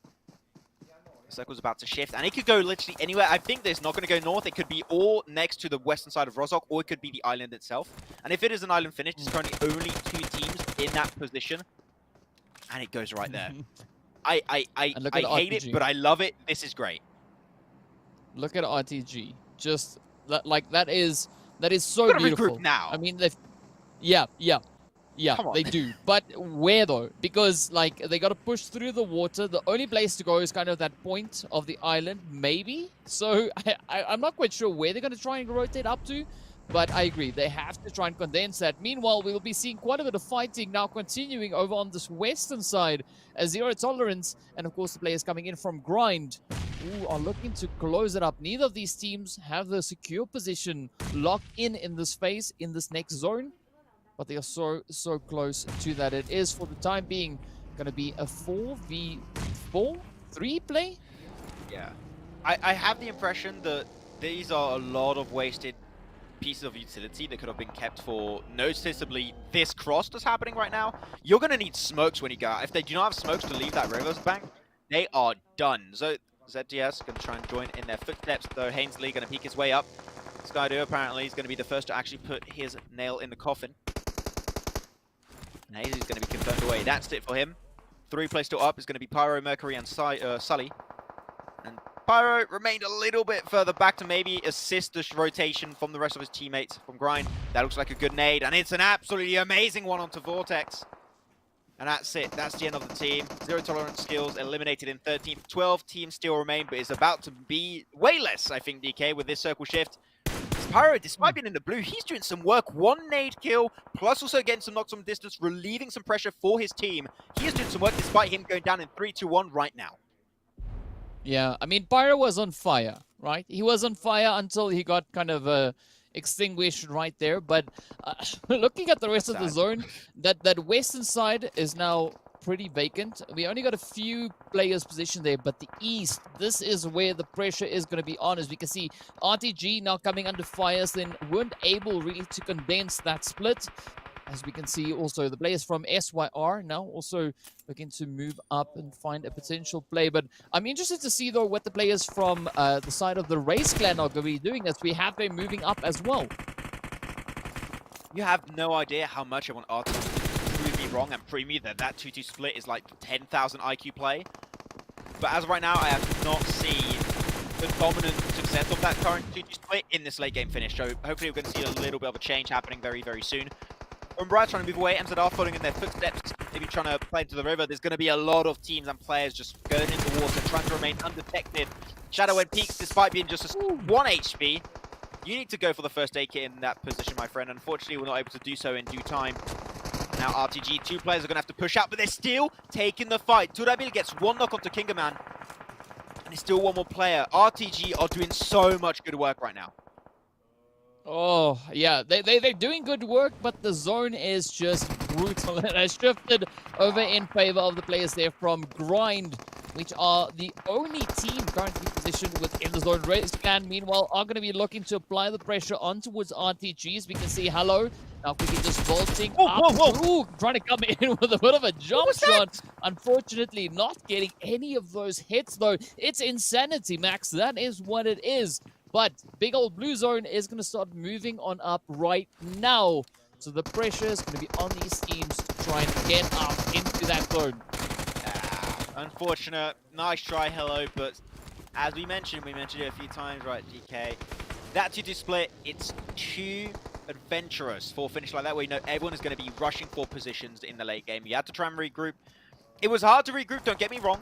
but it should have been at least the thought process that the team went for, and they're not doing so. Now they're down to 2. They're still in a relatively good position. They can get easy access to the part of the river, which is still in the circle, so they can chill in there, aim for placement points. I do not think a chicken dinner is going to be the main focus for them right now. The chicken dinner, who it could potentially go to, I'm looking at, it's going to be Grind Gaming, could also be SYR, it could be Exodus currently. All the teams that have already set foot on the island and do not have to cross the river have a huge advantage to gatekeep and eliminate and push away teams that are already on the mainland, like Exodus, getting pushed away by Grind. Grind already up to 11 eliminations already here, DK. They are aiming for their biggest game yet. Yeah, and so far they are really grinding their way through this lobby, just looking to push those elims even higher. I mean, 11 is already a pretty insane number to look at, but looking at the rest of the players now, trying to just inch their way back up as we see Vex. They're quickly coming in behind the players there from Team Somalia, sending them backing down to 8 teams. 14 players now remain. Super Young Stars, but they're just going to be looking to play that southern edge. Oh, finds a beautiful angle onto Sully. Down he goes. But Vex now getting spotted out. Umbra wasted, coming through with some absolutely fantastic plays. But also now getting spotted out. Shadowwind trying to make a run for that. We do see the players there from RAZE clan getting sent on back. And now 7 teams remain. But look at this. It is duos all over the place. Shadowwind, what was that push? You smoked before pushing. You don't smoke while you're pushing. Come on, mate. Oh my god, he is so lucky he survived that one, but the blue zone is about to get even more tricky for him. He's going to get pushed away. One more bullet. It's all they need next level. Take him away. Able to hit that shot, unfortunately enough. Next level, putting the eggs in multiple baskets unknown a little bit over to the western side in the circle itself. Gaddafi not there just yet, but if he gets rid of Umbra, that could happen. Luckily enough also for Umbra, they did get rezzed up. Now up at the human group, able to pull off also the first aid. They can start actually aiming for a chicken dinner here potentially. But Gaddafi making his way over to the riverbank, maybe aiming to go into the water itself, but he's shown his back to Umbra as they slowly begin their push towards the circle. Oh, this is going to be absolutely insane, though. Next level is trying everything they have at their disposal to try and pick up those additional Elam points. Of course, RTG still having 2 players up with that now. We do see Turabo getting put right on down as Unknown comes sneaking on through. But look at this grind. Still just playing the edge of the smokes, down to 1. Next level, still riding on 2, and it is going to be... Oh! Absolutely devastating on for the side of Umbra as Shadowwind gets taken down, wasted super low in that health bar. Not quite sure whether or not that race will be coming through, but look at this. Sully going to town now. Oh, he sees it. No, Charlie's going exactly where your teammate just got flushed. You can't go there, mate. You got to keep running. Well, you know what? That's it. That's kill number 12. It was stolen away last second away from the hands of Grind. No, he can't show himself. That's the Groza player already out unknown. You don't want to lose him. The Groza in these type of situations is so valuable. But Mercury going for the submarine strat, and he got, whoa! Okay, Gaddafi with the Orm headshot at phase 7. Okay, I love it.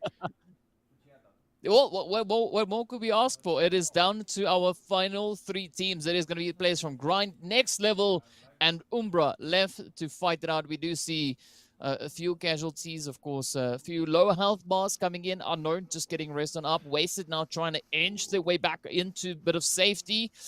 But will they be able to pull it off, though? It is looking pretty tough. But here we go now. Look at the position coming through from Gaddafi. Gaddafi and Unknown, they look to be absolutely golden here. Gaddafi, again with the AWAM, just trying to pick up even more of those elims. Right, I thought I was wasted for a second. I was like, oh my god, I got jump scared. Literally, I think this is the first time I genuinely got scared casting a game of PUBG Mobile. So that was an experience. There you go. They know someone's head. It's all pink moving the grass. Like, that's a sneaky Pokemon there, ready to leap forward. Some nice damage onto Gaddafi. Unknown's got to be careful where he positions. A little bit further away. Can't really assist Gaddafi in that position right now. And he gets up, runs back towards the rock to his teammate. Hopefully can heal off. I'm not sure if he has first aids or bandages. But I think that they are aware this is 2 solos they're dealing with right now, which is in one way a good thing, but also a really bad thing because you know that you're going to have 2 off angles that there's no way you can escape from. Yeah, but like what I'm expecting to see here maybe is now if Wasted does decide to push, this could be the opening for Mercury now to come up the opposite end. But there we go. Gaddafi quickly dealing with the side there of Team Umbra. Now it is up to Mercury to potentially reach that boiling point before getting out of the water. I thought he saw Mercury for a second there. It gets out of the water, but there's no escape from Next Level as they get game number 3 under their belt and get their first chicken dinner of the tournament. Well, that was a really, really challenging zone to come on through. But I mean, what more could we ask for? We want to see these teams being put to the test. And I mean, next level took it to the next level. They stepped up. Gaddafi coming in with a few of those AWAM headshots in the late few phases. I mean, that takes a different kind of confidence to pull that off. And I mean, next level, they just took it to the next level. Yeah. I'm looking at the stats right now. Gaddafi had 8 eliminations out of the total of, what was it, 11, I think, for the team. So Gaddafi is hard time carrying that game for sure. He was super aware of his surroundings too. I did not think he had the information that there was going to be that final player of Umbra, but apparently he had the information earlier, and he did not forget about the players fighting on that southern eastern side, which is great to see. Teams get sometimes a little bit tunnel visioned. That was not the case for Gaddafi and Unknown, which is always good to see. But you know what? At the end, we're going to see exactly how many points have been taken home by these teams as we're going to go over to the point rankings of this third game of the day. You're going to see that at the top place, as I said, 11 eliminations, plus the 15 placement points from the chicken dinner, 26 points for their first chicken dinner. Now, that is how you begin your first day here in the PMPL Africa Qualifier. Yeah, and this is exactly what we want to see. We want to see even more teams step up, bringing in those chickens. But of course, an absolutely fantastic game coming through from the side of Grind Gaming. We did see them having a little bit of a tough time in the previous match, but what a way to bounce back and just step up, bringing in an absolutely fantastic performance. I mean, second place is so much better than finding that fifth place. Even more points on the board, more than double what they had in the previous run. But of course, also got to look at the players there from Team Umbra. They stepped up. They made it so difficult. And I mean, that last phase was just an absolute nightmare, but so beautiful to watch. Yeah, I do want to say, though, you got to, for Umbra once more, smoke before you push, not smoke while you're pushing, okay? It's just a little bit of a tip, you know. Coming from me, you know, just a little tip. You might want to be careful on how you do that. But yeah, Grind Gaming gave himself a good performance. And this is Umbra then. Get himself a chicken dinner and a top 3 back-to-back, technically, because they were not playing game number 2, right? So Umbra are definitely starting off in the best way possible. There we're going to go to the second page to see the teams that maybe didn't have as good a time on this third match of the day. And RAZE Clan, a little bit of a rough start. I had the impression, unfortunately enough, for a team that did so well in yesterday's games of the test matches to see how things were working out. Yeah, a little bit of a tough start. But you know what? That's fine. It's only one day of play. Not even 1 day. It's just 3 games of play. Blackjack, also a little bit of a rough start for them. But I want to see more of DROGONS. I don't know what you think. I want to see more of DROGONS in particular. This team, I think, has been setting huge expectations for them in the past. And I want to see these team get chicken dinner after chicken dinner if possible. But you know what? As I said, it's only 3 games. We'll see them come back eventually. Yeah, I have to agree with you. I'm right there, right? Like, I also want to see the DROGONS step up and, you know, just give us a little bit of that flair that we know they have, and we've seen them bring it in through the previous PMCOs. They definitely do possess that. So I'd love to see that come through right here in the PMPL qualifiers. And I mean, it's something that they can't hold off for too long, because the further we get into it, the less chance they'll have to make a strong comeback. Yeah, it's going to be harder to get the points to be able to move drastically in the overall rankings, because, of course, the longer the tournament goes, and the more you get towards the end, the harder it's going to be to actually get enough points to close those gaps. So you want to make sure you don't fall too far behind. Even if you're towards the bottom at the end of today, you still have 2 more days of play. You can still make a significant impact to be in the top 10. It is top 10. If it was like top 5 that were qualifying, I might be like, if you're at the bottom of the page at the end of this first day, you're pretty much done. But it's top 10 teams that will make out of the 24, so you can still just, in a few good games, make in the top 10. That should be your main focal point coming into this. But with that said, once again, the focus here is for these top 10 teams to make it into the PMPL Africa for the spring season 2022, and we've got a lot more games to come. And the next one is going to be our very first Miramar, so you definitely don't want to miss it. We'll be back right after the break.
And just like that, we're more than halfway done with the day. We've still got 2 more games coming up, and one of those going to be, of course, on the I was going to say the Sahara Desert because we're doing African PMPL qualifiers, but no, it's going to be Miramar this time around. Don't worry about it. We're going to get back to the OG map of Miramar this time around. And I mentioned at the start of the show, and I would love to know if you agree once again, DK. When we look back on the last PMCOs of the African region, I have the impression that this was a map where a lot of teams were able to shine through significantly. A lot of the teams that did shine through already made it directly into PMPL, but there are a few teams, a few remnants, individual players that coming into this map, I'm like, we could have one of the best Miramar games I've seen and casted in a while. So my hype and level of expectations is very, very high right now. Yeah, I have to agree with you. Miramar is definitely going to be a map on which we could see quite a few of these players popping off, and I'm actually curious to see whether or not Pyro is going to be one of the players. I know they're playing in team Grind Gaming. I'm not quite sure whether or not they're actually participating in this match. No, okay, so they're sitting it out. Otherwise, this would have been an absolutely interesting one to see the players from Team Grind actually playing on Miramar. I think we'll probably get that in day 2 or day 3, or rather day 3 and day 4, one of the next 2 days. We could particularly see those teams stepping up, and I do think that is on the board for tomorrow. But for the rest of the day here, Group A and Group B are going to be having that opportunity once again to come back. Now, as we've seen, we've got some pretty hard-hitting teams coming through from that, so I do expect the DROGONS to step up and give us that performance that we've been waiting for. I mean, Miramar could very well be the map on which they do exactly that. But also, I'm going to be expecting the players here from Rila Insider to step up. And I would not be too surprised if Team Umbra was also going to be doing a little bit of that, impressive performance. Yeah, definitely. I mean, so far, the only 2 games they've played, right, has been a chicken dinner and a 3rd place. And pretty damn good games when it comes to also the eliminations they've been able to rack up. So it's been pretty nice. But with that said, our game is now ready to go. So we're going to go right into the good old desert map of Miramar to see how things are actually going to work out this time around. Because this time, once again, Group C is not going to be playing this one. So that means no Exodus, no Grind Gaming, no Next Level, MZR, Esports Africa, RAZE Clan RTG, Super Young Stars, and also Zero Tolerance Skill. So teams that are known to be pretty aggressive, especially Exodus, Grind Gaming, and Next Level. So this is going to relieve a little bit of the pressure going into this one. This is going to be a little bit more relaxed, especially because Exodus and Grind aren't here, because otherwise they would probably pop the hell off. Yeah. And they can relax with Max, so right. Here we are. Yes, wow. It does. Shakespeare. Yeah, because it's not Tuesday. Wait, what? so it's Friday. Yeah, no, sorry, I forgot which day it was. I know, I know it's the first day that we see these teams, of course, now on the broadcast going at each other's throats. But of course, it is going to be a very interesting flight path, though. We do have a few teams heading off in some relatively interesting positions. Of course, we do see Tiara Bronca all the way up north, and it's definitely not a position we see teams really moving into all too often. But Impala, pretty standard kind of drop coming through there, as well as Los Leones. But the zone, though, wow, that is something else. Los Leones finish. Do it. I dare you. I dare you, James Banks. I dare you to do it. Okay. We'll see if that's going to happen. But with this type of circle, teams are already setting themselves expectations. If I'm looking at this circle, the position I would go for, you got 2 spots I'm looking here and they are really, really valuable in terms of scouting and getting information early. North of Los Leones, a little bit up northeast, actually, just a little bit over there, and the complete east of Los Leones, which looks towards where you got teams such as DROGONS, and you would be looking in their global vicinity. So those are 2 positions that if I'm playing this game, I would loot up and instantly go for those positions to scout, take shots from a distance, and get the information, because there's a big chance that phase 2, phase 3, if you're lucky, phase 4 is going to be right on top of you. So there would be no reason to move. So I would like to see some teams actually go for the commit to positions that are going to be super valuable for the long term. Yeah, I have to agree with you on that one. And I mean, only time will tell where these teams do decide to venture up into. But for the time being, if we look up into Impala, this is where things could get off to a little bit of a nice little bit of an aggressive start. We've got the players here from Seems Outplayed, as well as Recalcitrant making their way on through. Stark quickly just vaulting out the window. But I'm curious to see if Banana is going to bring in another crazy play, because, I mean, Banana was stepping it up quite some bit for this idea of Recalcitrant.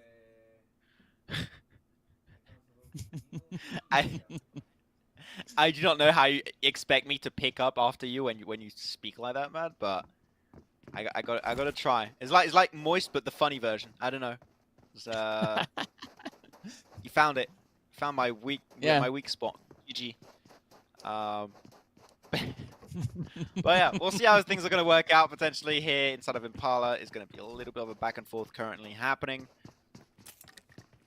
See if some teams have a better chance to get himself in position. Otherwise, except for the fight in Impala, there's not really... It's not even there's not really. There are literally no hot drops. There's 2 teams inside of Los Leones, but it's Los Leones. It's not really a hot drop. I'm not going to call it a hot drop because it isn't one at all. This only seems Outplayed taking that fight.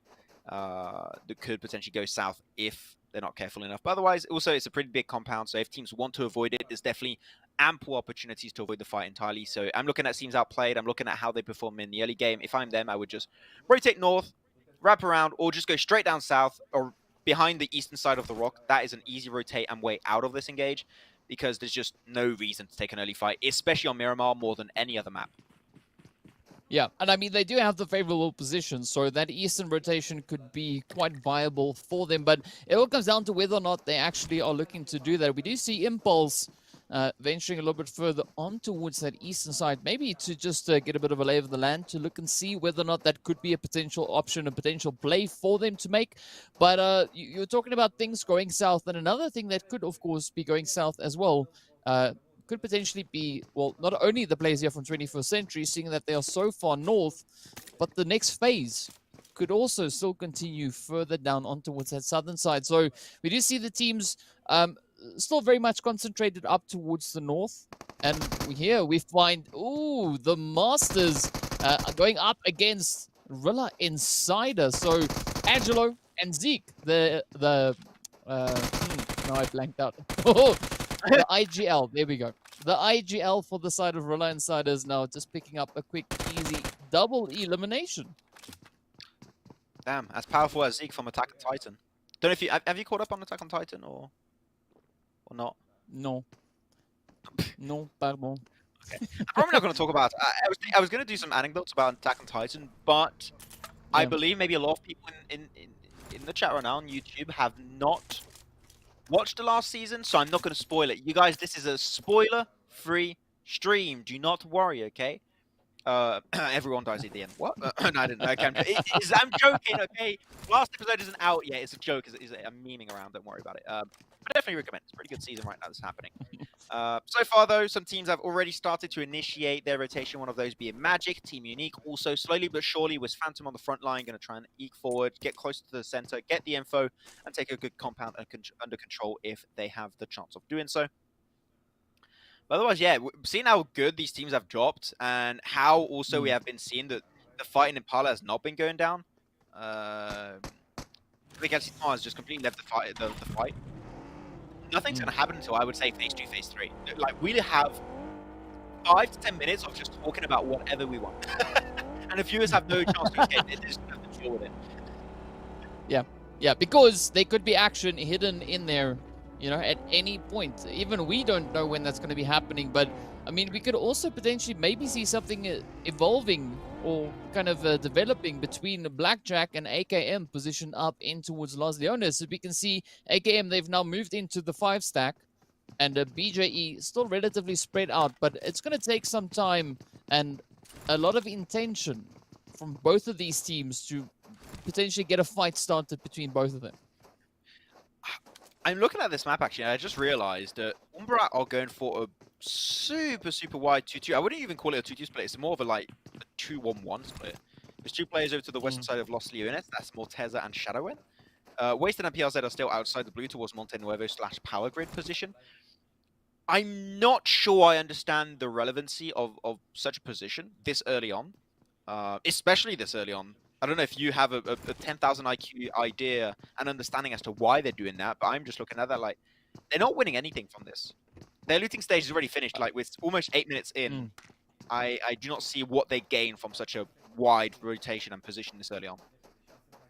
I'm right there with you. I also have not the foggiest of a clue as to what they are looking to pull. Maybe this is a strat that we have not seen yet, or, you know, maybe this could be like that thing that kind of breaks the meta that we've been that I mentioned a little bit earlier in the start of today's broadcast. But only time will tell what it is that they're going to be looking to accomplish here. Meanwhile, we will see quite a few teams now continue to move a little bit further up, but it feels like this blue zone, this first one, is taking its sweet time to close on up. I mean, it feels like we've been watching for about 10 minutes. Well, it's 8.5 minutes in, but I mean, this is one of the longest phases that we've had, and the teams, you can see by looking at the kind of way that they've been going through that they are really starting to anticipate where this phase could be going, and we don't really see a lot of teams moving down towards that southern position.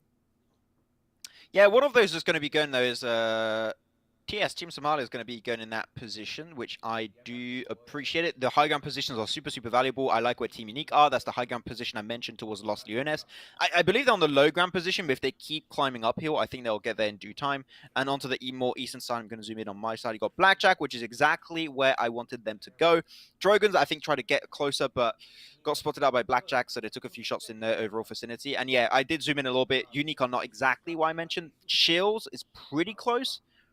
But otherwise, I think that some teams are rotating late up north, such as Aphelion Apex or even Insider could very, very easily get those positions under control. So there's ample opportunities for these teams to still get in a really strong position for this phase 2. But as you start going towards phase 3, phase 4, and having some what could be some circles that start to get these big and strong positions outside of the circle itself, that's where things are going to get interesting. But for now, there's a lot of opportunities, as I already said. Things are still good in the hood for most of these teams. Yeah, one of the teams that still, though, need to get into the hood is going to be the players there from Masters Gaming. We see them, or Masters Esports rather, they are still riding that blue storm, trying to get potentially into, I'm not quite sure where, as they also now are only down to 2. And meanwhile, the players here from Your Killer is, they're going to be pushing up as well, just venturing over on towards this northeastern side. But they got to be careful because right up ahead, we've got the DROGONS and Aphelion Apex, so they might run into a spot of bother up ahead. Spot of bother. Such a way with words, DK. It's a pretty big spot of bother to be dealing right now, but Dragon's going to just autobots rule out, looking for another position instead of getting close to Aphelion, which is definitely understandable. Don't have too much of an issue with that one, but phase 3 has now started to close up, so teams that were delaying their rotations are now going to have to join the mix. Magic were in a really good position, went back up north to go back south. Not too sure what the idea was for Magic, and they haven't gained anything from such a wide rotation. No eliminations, nothing really of value, no information whatsoever. We'll see if they can try and find himself a good position up northwest. That's where very little amount of teams currently stand, so there's a chance. Your Killer is also a little bit of a split that they're playing with right now. I believe that's a 2-2 split, if I'm not mistaken.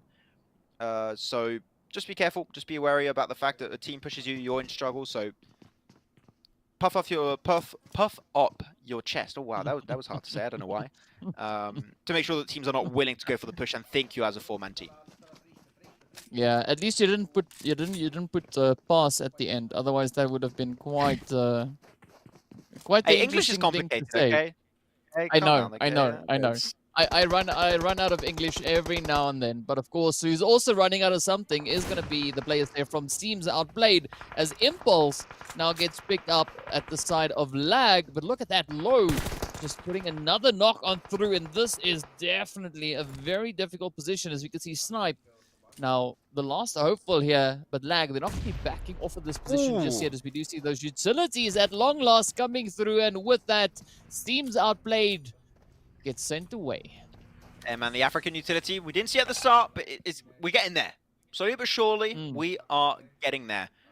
So I'm enjoying this more and more as time goes on, though. The circle's about to close off. We're about to see our phase 3 shift. Give me the Los Leones dreaded finish, please. There is a chance. I mean, we saw that last circle on last Erangel, right? There's a chance it just drastically over to Los Leones itself and inside the city. We'll see, but AKM set himself up for success. Great position. I would even say the best position currently in this circle. Why? If you have to go for the city, you're already there. If you have to move away, you're on the outskirts. And it is literally a position that when you're trying to set yourself up for the next shift, this position cannot be beat unless you breach it, of course. But in terms of positional advantage, this is the best position you could have. Yeah, and I'm feeling quite sorry for the teams coming in on that eastern side. It is so heavily congested. There's so many of them still remaining on that side. I mean, we're still sitting on 14 teams, 54 players, and we are already 3 phases deep. And it is only going to be pretty tough play from this point moving on forward. But we can see the players from Aphelion Apex starting to come in with that rotation. We got the teams there also then from Rila Insider, as well as the DROGONS, Lag, everyone trying to set themselves up in this next phase. The setup is going to be important, of course. DROGONS, though, a little bit scared. They are pushing towards Rila Insider. Oh, Zeke is just waiting. He's going to Titan, maybe. We'll see, but should be pretty easy to crush DROGONS if he does so. Maybe a bit OP. Would be a cool collab, though. Wouldn't say against it. We've got Jujutsu Kaisen, next attack on Titan. Give me it. But Nurox, 17, UMP in hand. I think he's aware. He's like, it's too silent. Something spooky, lingering in the shadows. Doesn't know what it is, but oh, okay, now they know what it is. They took that nade. They definitely know someone's around the corner. And Zeke might think of going a little bit further away outside of that nade range, while some shots are being taken actually from the off angle by Coco. Look at this guy, getting some really big damage dealt the way of DROGONS, slowing down their approach, while Trip and Shroud, also from a distance, not close to Zeke, but have some high ground advantage points to get the information and take shots if the push is happening on top of Zeke. So it's a good setup. DROGONS should know better than to push this. Yeah, I agree 100% with you on that. Of course, Nurox, you got those feathers just tingling around, feeling that there's something happening. But I mean, Rila Insider, they're playing this position so beautifully. We do see Shroud and Zeke now starting to just converge on that point. Of course, both teams still trying to get themselves up into this next phase. But particularly this northern position could be quite a golden play coming in for either the DROGONS all the players there from Rila Insider, but it does seem like the DROGONS are going to be looking to venture a little bit further up in towards the zone now, moving up alongside the players here of Unique. And, well, Unique, they definitely have the high ground advantage, so the DROGONS need to play this one very carefully if it's a position that they're looking to potentially move up into.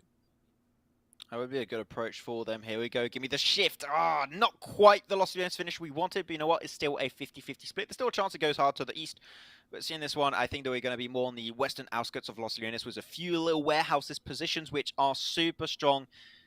But you got to move in there now because you know that those are going to get breached in a matter of seconds. And on the defensive side, this is a lot easier to defend than to attack. So Umbra, I'm looking at Team Somalia, could also get himself a few warehouses or at least one warehouse under control. So there's a lot of opportunities lingering in the future for these guys, but they just need to take the risk. Stills, woo! That was cool. I would do that. Yeah. I miss skiing, okay? Every time I see a slope, I'm like, I want to do it. I don't know. Have you ever done like skiing on sand? Have you ever done that? No, I've done water skiing, but not on the sand. That's no. not even remotely close. But hey, cool for you. Have you played tennis? No, but I have played rugby. Yes, I have played rugby. No, I have played tennis. I've played squash as well. But you know, AKM, they're going to be looking to squash the players coming in from your Killer Is now. Your transitions are flawless. You should work on Linus tech tips, I swear. This guy. Yeah, AKM taking a few nice shots. That duty split. Not too far. Pretty easy to get back together if you do get breached, or at least have some assistance from the other side if need be. So I'm not too against that. Banana with a headshot. I don't know why I screamed that one out. It was guttural. It was there. It just had to come out. But yeah, that was a really nice little headshot that comes out from Banana. So good to see though. Team Somalia going for the 3-1 split. They need to regroup onto side of El Chapo. Please do not leave him alone. Well, only time will tell whether or not they're going to be moving to El Chapo or whether or not El Chapo is going to be looking to regroup up with them. Twix now, just going to be just scanning those windows, looking to see if they can find any potential angles up towards that outskirt lying position of Los Leones. But I mean, over on towards that far eastern side, we do see those elims now coming through as the DROGONS and Team Unique are fighting it out. But definitely some interesting sprays coming in from a lot of these teams. And I'm actually going to say I like this current phase, right? It does present a certain level of difficulty position-wise for these teams, and they have to be super careful as to where they move into. Yeah, just slow approach that's the way in these type of city finishes. If you want to go for these wide rotates, you're going to lack information. You're going to go in unknown territory, and that is what's going to cause your downfall. Though, Newark 17 smokes it up, trying to maybe move in, but without really the backup of his team. The rest of his team is just further away to the west, inside the circle, already maybe taking a fight towards another squad. So Nurox, I'm not sure how he's going to approach this one, but Team Unique, knowing these guys, they're going to get into the circle, but then they are going to gatekeep and hold on to that one to hope to get that extra elimination. Behind the Golden Morado, Chills waits with the trusty M249 in hand, 150 bullets, ready to go anytime. But what's also quite interesting is we do see the players there from Magic positioned all the way over on towards that far western side. Even Fantasy from Lag just quickly grabbing a little bit of an upgrade there on the loot. So once this phase now shifts up, we can see it heading a little bit further on towards the northern side. So this opens up a great opportunity now for Magic to come in alongside the players there from Umbra. But they've got to be very, very careful on that approach. But yeah, this is once again a 50-50 split. I mean, half the zone on the north side of the road, the other half on the southern edge. And there's so many teams positioned over on towards that southeastern edge now. When I'm looking at Umbra, they got two options available right now, which is one, you move where Shadow One is and you just play the long game and you take shots from a distance if a team tries to breach you, or you move where Morteza, Wasted, and PRZ stand and you defend versus Magic if they try and push in, which or they're going to try and push in, or they're going to go for the wide rotate. A lot of options for you for Umbra. We'll see how that's going to work out. Though, Aphelion Apex, that's a push that's currently happening. VGS knocking on their door, ready to tear down the entire building if possible. Jassa is instantly going to be the first casualty. Andrew in the backside with Petrox having a little bit of a back and forth run up down the stairs. VGS, they are struggling to hold on to it, though. Seiko is going to be the next one to get picked up.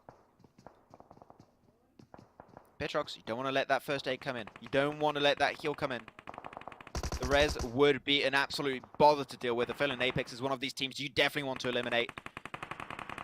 Andrew Thompson in hand, 36 bullets. The molly stopping him to really move out, and the nade is getting cooked up, and I think he knows exactly where he is.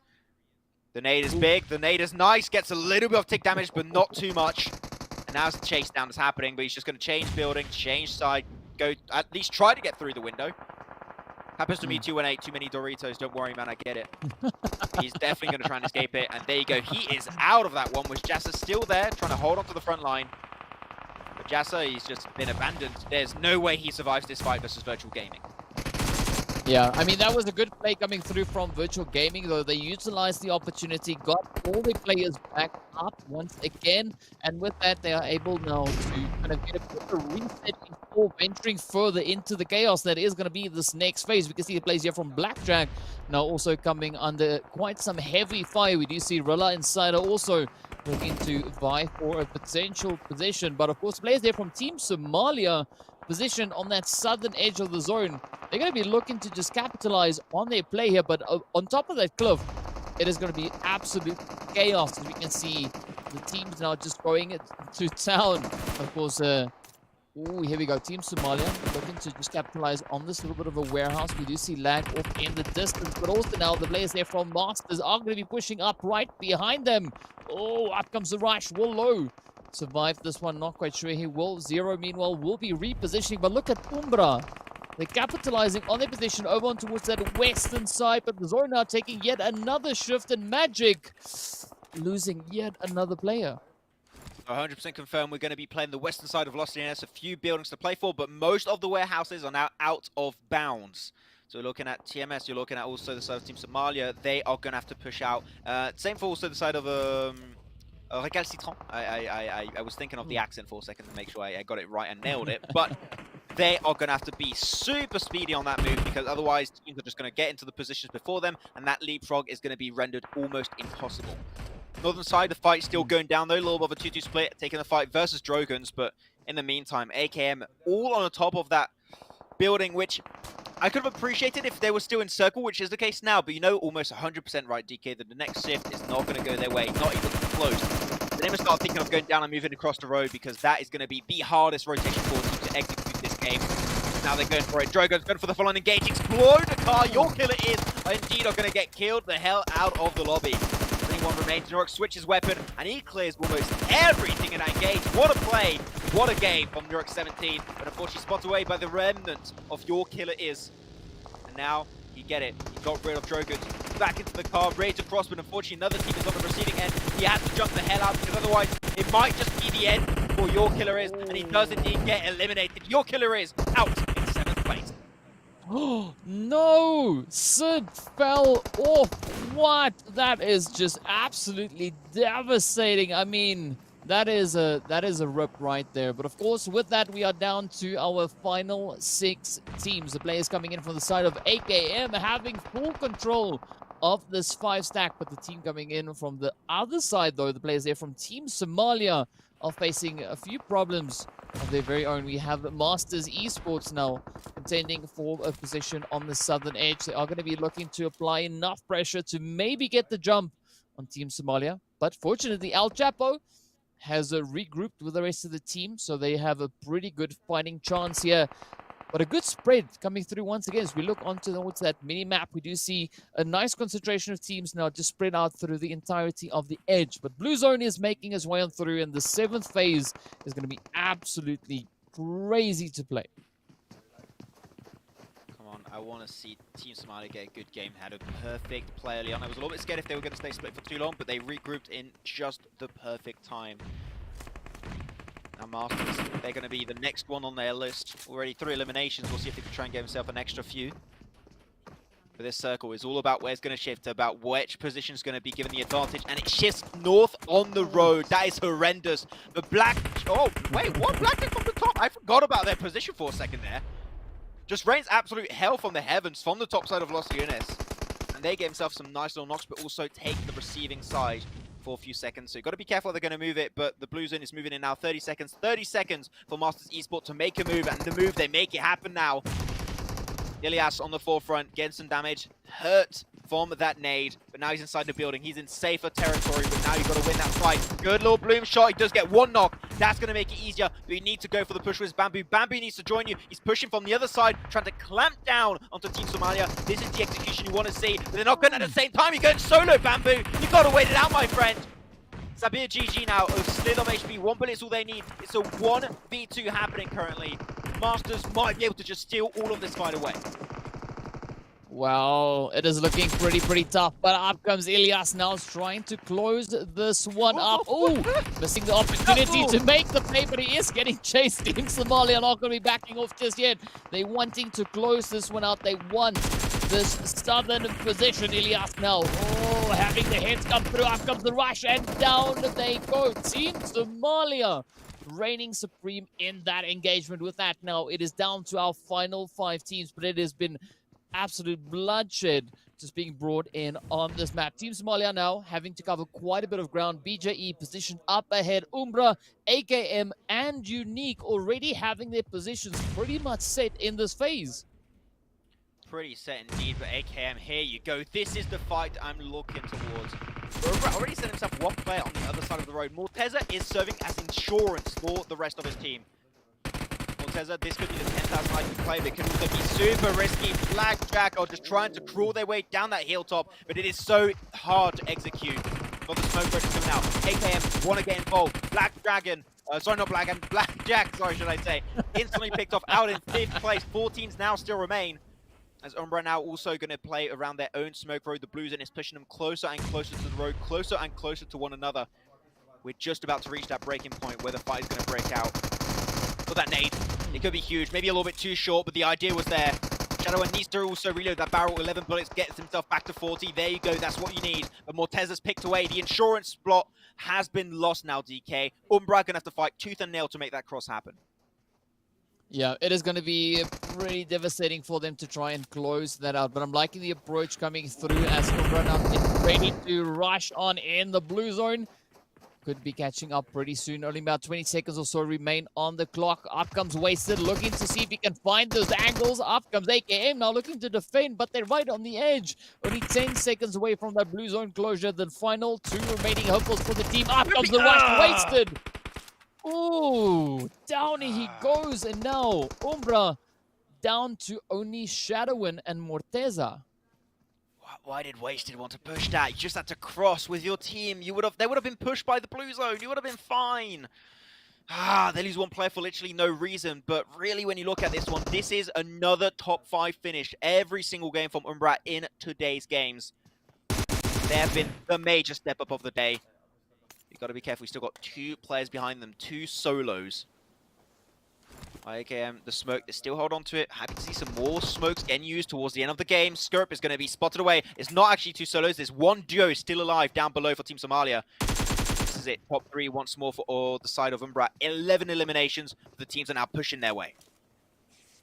Ooh, but here we go. I'm liking this approach coming in from Team Somalia, just holding on to that low ground, just riding the storm, waiting to see if they can move in and pick up a few of those opportune plays. Of course, the players there from AKM finding themselves in quite a difficult position because the only way forward is across the road. There's no other way to play it. And Umbra, they've set this one up so beautifully. I would not be surprised if AKM got several hits coming their way, but they could still maybe look to overpower them. Of course, especially if the players here from Team Somalia decide to make a bit of a rush. We use the Morteza and Shadowin coming in, and with that, Team Somalia gets sent away. Up comes AKM looking to capitalize on the chaos, just erupting in front of them. Morteza now the last one for Team Umbra, but what?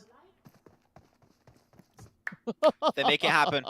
They make it happen. I'm sorry, that was guttural. I don't usually scream at the end of a game, but they just lined up perfectly. It was so satisfying, and boom, he gets it done. Morteza, absolutely insane plays. Apparently going for the insurance play of crossing the road early, paid dividends for the side of Team Umbra. Not only is this going to be another top 3 coming their way, every single game's been a top 3 minimum. This is their 2nd chicken dinner out of 3 games played. Yeah. Okay, I mean, and we said it, this is a very short tournament, right? It's only 3 days worth of play. They're getting themselves in a position where even if they have average or even bad days in day 2 and 3, they're going to qualify in top 10 easy because they are creating such a huge cushion for themselves this early on. Yeah, and that's going to be absolutely essential, particularly coming into a day like today. As we said before, this is where the foundation needs to be laid. And I mean, Umbra, they're not only laying the foundation, they're possibly setting up that 1st or 2nd floor as well while they added. And of course, we did see Morteza coming in with double-digit elims. So some pretty impressive plays coming through from the side there of Team Umbra. But we got to give it to the players there from AKM. They held their own all the way through, making it quite difficult, and it wasn't locked in just yet for Team Umbra until that final push came through. Yeah, final push was definitely a really good attempt from the side of AKM and Umbra, and it did go the way of Umbra. But you know what? We're going to see exactly how many points were truly secured for these teams in the match rankings, see how things actually went down in the point system. And man, you get yourself 12 eliminations, but the best thing for Umbra here is that 10 of those come from Morteza alone. So he has definitely been carrying the team on his back. This game, at least, you know what? They've still been doing great for the other games, so can't complain too much about that one. But looking down below, as you said, AKM gave themselves some good games. But Blackjack Esports, they really made full use of that high gun advantage they had above all the teams down below in the warehouses. Good to see Blackjack capitalize because they knew they were not going to win, knowing they had to go downhill. They're like, we're not going to win it. We're going to gun for as many elimination points as possible. And if we eliminate teams, we're also going to get placement points off the back of that. So I think that was the right strat at the right moment for Blackjack Esports to capitalize on as many points they could hopefully get before going down themselves. Yeah, you got to go big or you got to go home. That's the way it goes. But I also got to say, like, the players there from Team Unique, they've also been playing a really consistent. I mean, we've seen them come in play after play, match after match, also finishing at, I think, at least in the top 5, if I'm not mistaken. So also a big shout out going there to the players from Team Unique. But as we now move into the 2nd page, this is where things look a little bit different, right? We got Team Lag sitting at the top there with their 5 points, but then there's a quite the drastic drop-off as we move a slight bit further down. I feel bad for Aphelion Apex because they had that good game 1, you know, where they did secure himself a 2nd place, losing it, unfortunately, the very last second to the hands of Umbra. But after that first game, there's been a drop-off. I think this is 2 games in a row where they've played actually back-to-back. They are struggling, and not just a bit. They're struggling massively. So Aphelion Apex, I want to see a little bit of a resurgence, hopefully, in the next game. If they are playing it, I forgot which group they are, but if they are playing it, I would like to see a little bit of a comeback. Or if not, at least a little bit of a comeback in day 2 here of the qualifier. It would be good, but nobody can stop the Umbra hype train, it seems. These guys are on top of their game. They have a lot of experience when it comes to PMPL. They played, or some of the players also, PRZ did play in the PEC last year also, so they have some experience of playing versus some of the best teams in the world, which coming into this region, which is still a little bit inexperienced, I believe I would say, for the competitive scene. It does help, but they're making full use of that advantage, and I cannot blame them for that whatsoever. So really, really good stuff from Umbra. And I want to see, are we going to have some other teams finally step up into our 5th and final game of the day that's going to be on Erangel? I definitely hope so, and we'll have the answer to that question right after the break.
And it all comes down to this to close off day one here of the PMPL Africa Qualifier 2022 Spring. And before we get into the last game, these first 4 games have been absolutely insane. I had some expectations coming into it, and they have definitely been taken seriously. And Umbra especially has been taking this seriously because they have stepped up big time going into these games today.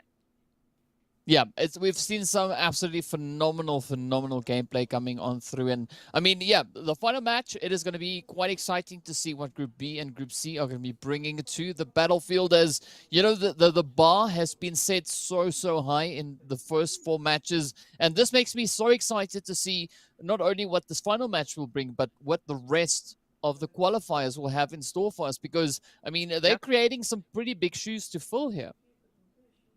And I'm gonna have to use some French again, but this is just an avant-bouche of what the actual PMPL itself has to offer. Right, this is just the teams trying to qualify for that event.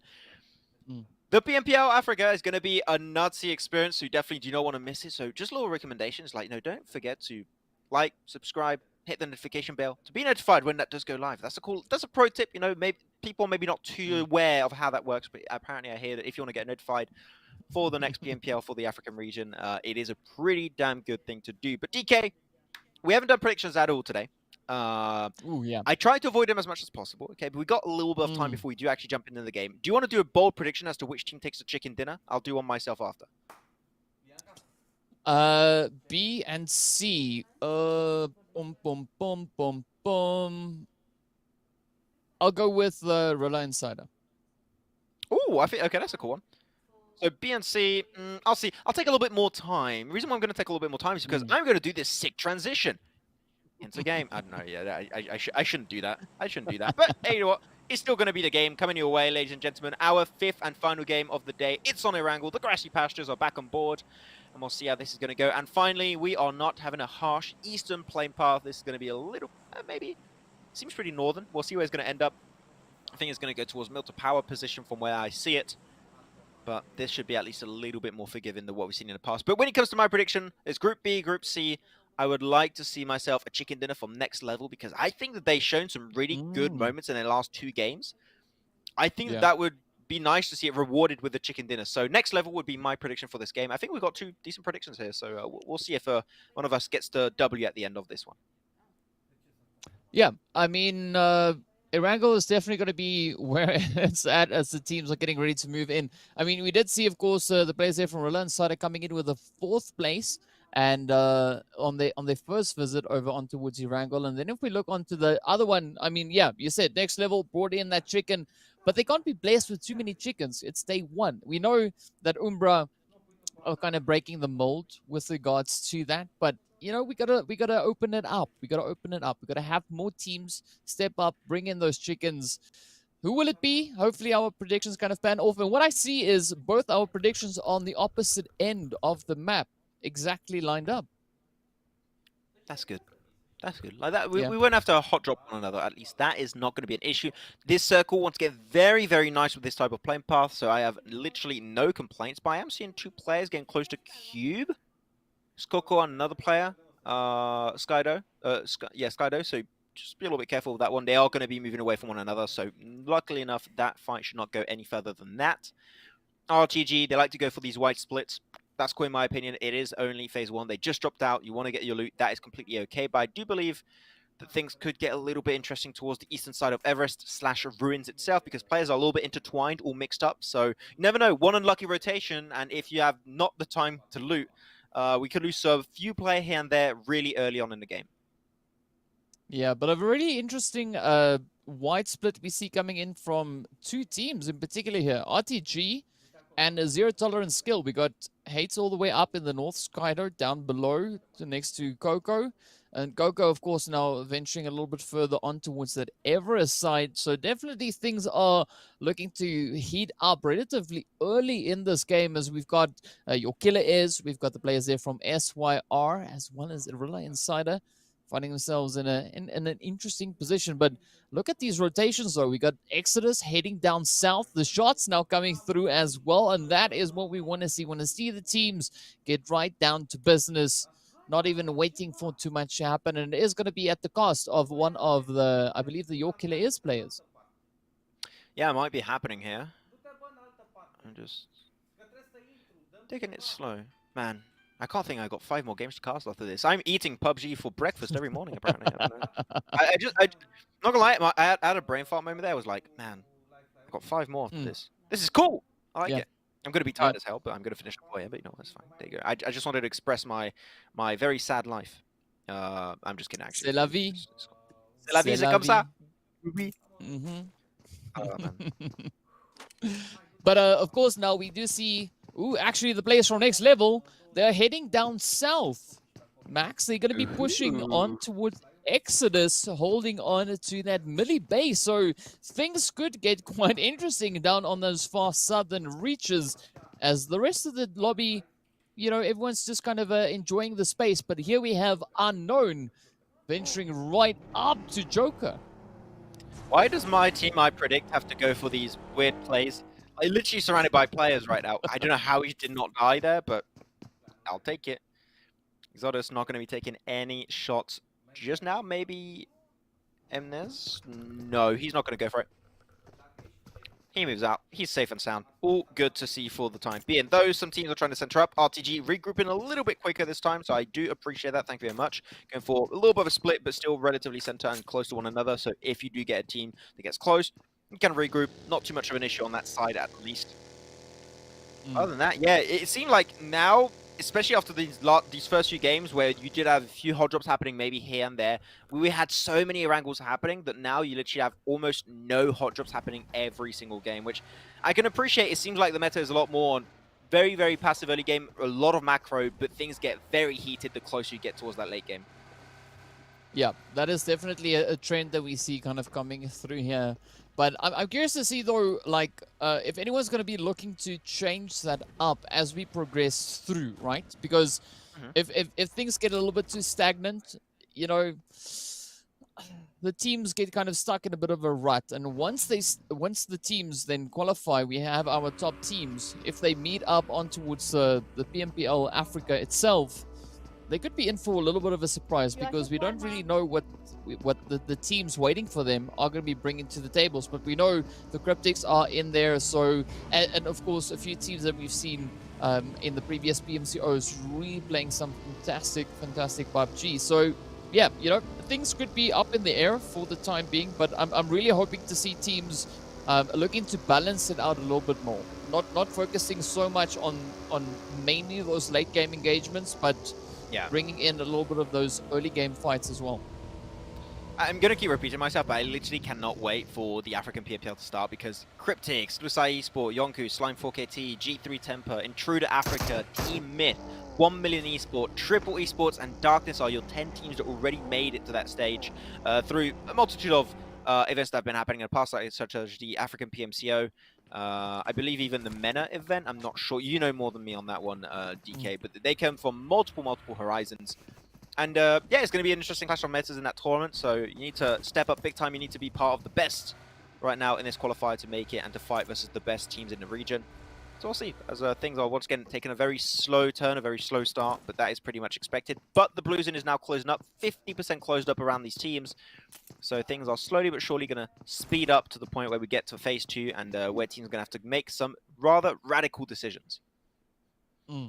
Yeah, and those decisions are going to be the interesting ones, as we do have a lot of teams actually venturing on towards that far western side, rotating completely and entirely away from the zone. But we do see the rest of the phase is starting to condense now, as RTG still holding on to their split. The players here from Zero Tolerance, of course, one of those teams positioned all the way out on towards North George. And fortunately for them, they're completely uncontested in this region, so they have a relatively safe rotational path back up into the phase, unless, of course, they choose to go to where the zone ended up in the previous match on Erangel, because we do see the players there from Your Killer is now positioned on towards their bridge. So there could be a little bit of a gate key coming through there. But I mean, even down south, as we can see the players here from Exodus, they've made a good rotation off of that Sosnovka Island. And of course, the players here from Next Level still holding on to the position over in towards the Nova crates, but also, again, completely uncontested, so they can actually loot up at their leisure. I'm actually a little bit shocked that we saw Exodus cross that eastern bridge without putting too much scouting in. They did scout a little bit, of course, because you have to when you're crossing bridges like that. You never know what's on the other side. But then they saw some players on next level zoom by towards the eastern side. I would be thinking, I am very scared with this type of phase 1 circle to pop that we are going to get gate kept. And if I were them, I would have maybe just went for the western bridge rotate instead. I think that could have been a very valid option, but luckily enough for Exodus, that is not the case. Though, for next level, now you know as a fact that they're going to get bridge camped, or they could commit to a rotation. There's a lot of coastline that's still in play, up north of Lipovka.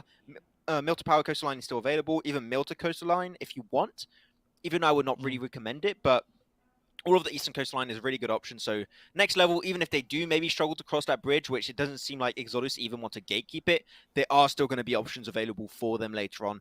But we're going to see what's going to be the option of our phase 2 circle. Is about to close off around the teams, and it's a pretty northern one.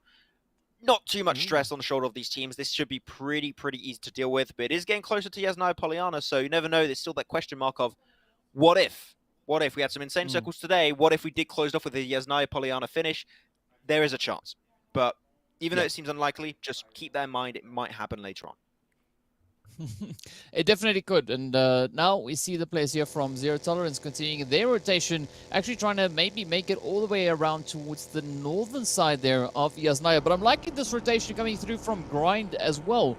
They've now taken that initiative, rotated away from the northern side, moved a little bit closer, and we see them actually pulling up alongside the players from AKM. So a lot of potential points where those engagements could start to break out. And of course, RTG also really well set up, as we do have the players now from the side of, I believe this is Unique, actually also starting to venture their way into a more central position in the phase.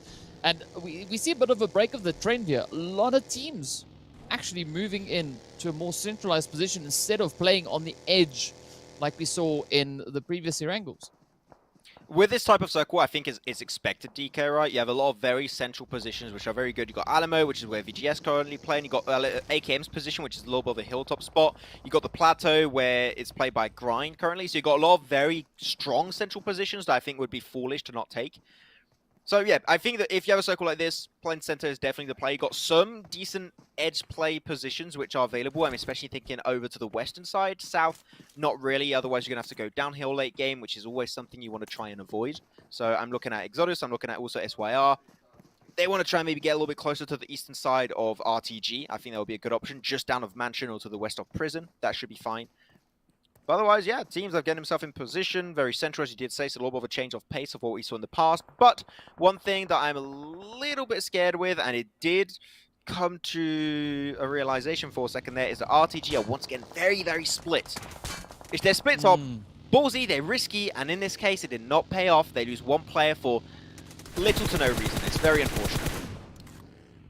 Yeah, not sure what the kind of approach is that they're looking to kind of bring through with those really split out rotations. I mean, particularly in this phase, with the number of teams still alive, you have to focus on condensing those kind of splits. We do see that mentality being brought in by a lot of the other teams. Everyone else pretty group close together, but you know, it's probably just a thing they're trying to work out. Of course, the players here from Unique and SYR are going to be tapping away at each other as Lashin now gets scored on that northern edge, but at least the reinforcements are there. So it's not going to be a super challenging play just yet. But Unique, however, they are put in a little bit of an interesting position. I mean, they got RTG as well as Exodus north of them. They got SYR and Next Level coming in from the southern side. So this could be quite a pincer maneuver now coming right on towards Unique. And again, pushed inside Shelter, which is a thing that you don't really want to happen. You want to have the option to move away, which Shelter does not offer that kind of comfort.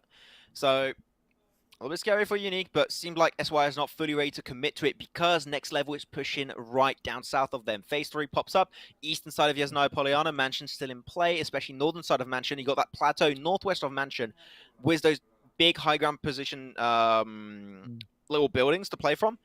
That is huge, and I think that's exactly where VGS are currently aiming for. If that's the case, that is a game-winning play if the circle, of course, is in your favor later on. But right now, in terms of scouting, in terms of high ground, nothing beats the position VGS just took control of. So that was very fast. That was effective. That is what you love to see from a team that responds to a circle shift like this. Yeah, and we even see the players from Exodus rotating up right behind him, so that is going to be prime real estate to try and defend. But for the time being now, Team Lag could also have quite a few players rotating up towards him. Do you see the players here from SYR now just exploring their options way off in the distance? We do see the team there from MZR. We haven't seen actually a lot come through from the side of MZR just yet. It's been a little bit of a slow approach from MDR, that's for sure. Gonna try and get involved. At some point, that's a fact. We'll see how that's going to pan out for them. Exodus inside of his knife fields, not really willing to move out just yet. I think they want to maybe wait for teams to get into the center, wait for the circle, and do a decision based on that information, which is a completely viable option to see them go for. But I think that it could hurt them a lot if you do see hard shift like east or northeast. I think that's where things are going to get tricky for them. Other than that, a few teams go for the wide rotators, right? DK going to be seeing down south, can have INS, can have AKM joining up, SYR also and next level. So a lot of teams see that teams are playing central this game and they're trying to commit to the edge play instead because they know this is too late for them. So edge play is unfortunately the only option left available for them. Yeah, that's definitely going to be an interesting one as we move further through this phase. But for the time being, the RAZE clan now, actually running up in towards virtual gaming. As I mean, you said this, right? This is going to be a kind of important position to be holding, and we can see so many teams actually trying to get up into that position. But look at that, Zeus comes thundering down, picking up a beautiful elimination right there. But look at Petrox now, just wrapping around the outside, looking to get the jump on Beast. Does find a few hits, and with that, picks up the trade-off. This man is so confident to go wide out here, virtual gaming. Gonna go for some bolt action, maybe. But his team, as we mentioned many times, right? One of the strongest positions in the circle, if not the strongest position in the circle. And my man's going wide to get a flank position. I'm not saying it's bad, but it is maybe overly aggressive. And also, this is why. If you get knocked, there's a big chance your team is not going to res you up. A little bit scared. Agent 47 got knocked by who? I don't even see in the elimination feed. The elimination feed is not coming up, so I have no clue. But I think maybe a third party was happening from the western side of Exodus. So yeah, everyone's going to be putting their information looking towards the center of the circle itself. But the circle has shifted drastically towards the more eastern side of Yasnaya Field. And the positions where I'm looking at right now that could be really strong is for Masters. Masters' spot is absolutely 10 out of 10 if they can hold on to it. Yeah, I have to agree with you on that one, and we could potentially see quite a bit of contention coming through, but I'm expecting this eastern side, particularly the southeastern side, to be quite hot and heated as we got so many teams still having to make their way through. We see Lag now on the way, Unique trying to hold up that defensive line. We got several teams also now coming around that northern approach, as we can see the players there from the side of Grind actually lighting up the kill feed with your killer airs next level. Meanwhile, are going to be looking to push on up on the eastern side as well. They are contending, however, with the players coming in from the side of MZR. Yeah, nice little knock actually coming to fruition. Well, okay, he just rolls him over entirely. Brute TOP. Feeling it. He's vibing. MZR, though, you said you wanted to see them get involved a little bit more. Well, they're getting involved. Versus Rila Insider now is going to be next level, going for their own engage. Trip. Kokoko's going to be able to join on position of Trip. Just rolls him over. What's happening right now? This is turned into a derby in a matter of seconds. And Trip waiting on the outskirts. He's the solo player versus now one more play. He gets the shot, doesn't let the rest come through. And that's it for the team of next level. Unfortunately, I predicted you guys, but it was just not meant to be. MZR also flanked onto the side. Not going to be going too well as the one player really inside a Shroud tries to get the surprise, but one knock is all he shall find. Yeah, that is a good strat coming through, though. Unfortunately, not really panning out the way that they'd hoped. But, well, Rila Insider still have 3 players in the match. Not quite sure whether or not they're going to be able to pull that res off on Shroud. They're going to have to go through the side there of MZR. But Mercury is going to be tapping away slowly. And with that, the Elam comes through. Of course, Grind picking up. Very comfortable Elam right there. Here we go. However, now MZR going to be looking to dial up the pressure a little bit. But the rest of the zone is looking pretty tough. MZR having a few options as to where they could rotate. But it is still going to be really tough pickings to find a good, strong angle to move into. Yeah, it's going to be a tough one. You could also go for the play, which is to fully commit to the city. You could go Yasnaya Poliana, but in a scenario where it moves away, which seems very, very likely, seeing what we've seen so far in these circle shifts, it's going to be hard to then get access to, you know, phase 5, 6, 7, whatever phase is going to start moving away from Yasnaya Polyana. That's where it gets tricky. So yeah, they know this is not a viable option for the long term. They need to try and still remain, because there's still 14 teams alive, DK. That's an insane number that are still here running about, trying to ruin your day. So you want to try and aim for the long game. You've got to aim for positions outside of Yasnaya Polyana. There are a few teams in Yasnaya itself, but when it comes to moving out, they are going to be teams that are going to struggle big time. Yeah. Especially the players there from Team Unique, we have their numbers now starting to dwindle. But of course, MZR continuing with the efforts, now focusing all the way on towards lag. As we do see a few of those elims finding their way on, and Unique having a really tough day in this last match, as they've now been reduced down to only 2 potential hopefuls. We can see them, of course, now quickly rushing into center zone before this next phase pop. But somehow they manage to just sneak right past several teams. But with that, it is going to be a pretty devastating blow right onto Scope as he gets taken down the zone, now shifting over on towards that eastern side, sticking to the fields. And this was the kind of phase that you were mentioning, where it moves away from Yasnaya. Yeah, a lot of devastating blows have been already dealt, as you mentioned, also GK. So far, some teams are struggling and receiving the wrath of teams around them that are in a better position. Good nades onto Rila Insider, though. Coco and Trip will still remain strong. MZR, though, not fully ready to commit and cross that side, which is surprising.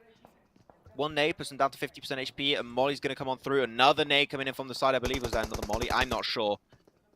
They're trying to trade things back and forth. Trip absolutely getting roasted to a crisp. No escape from that one. But now they got the knock. I would like to see MZR just fully commit to it. Like, go for the push. Do something of it.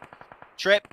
No way he gets rezzed up. That's a good nade. Could it get the elimination on Trip? Yes, it does. Barely, but surely. Trip is sent straight into the cemetery.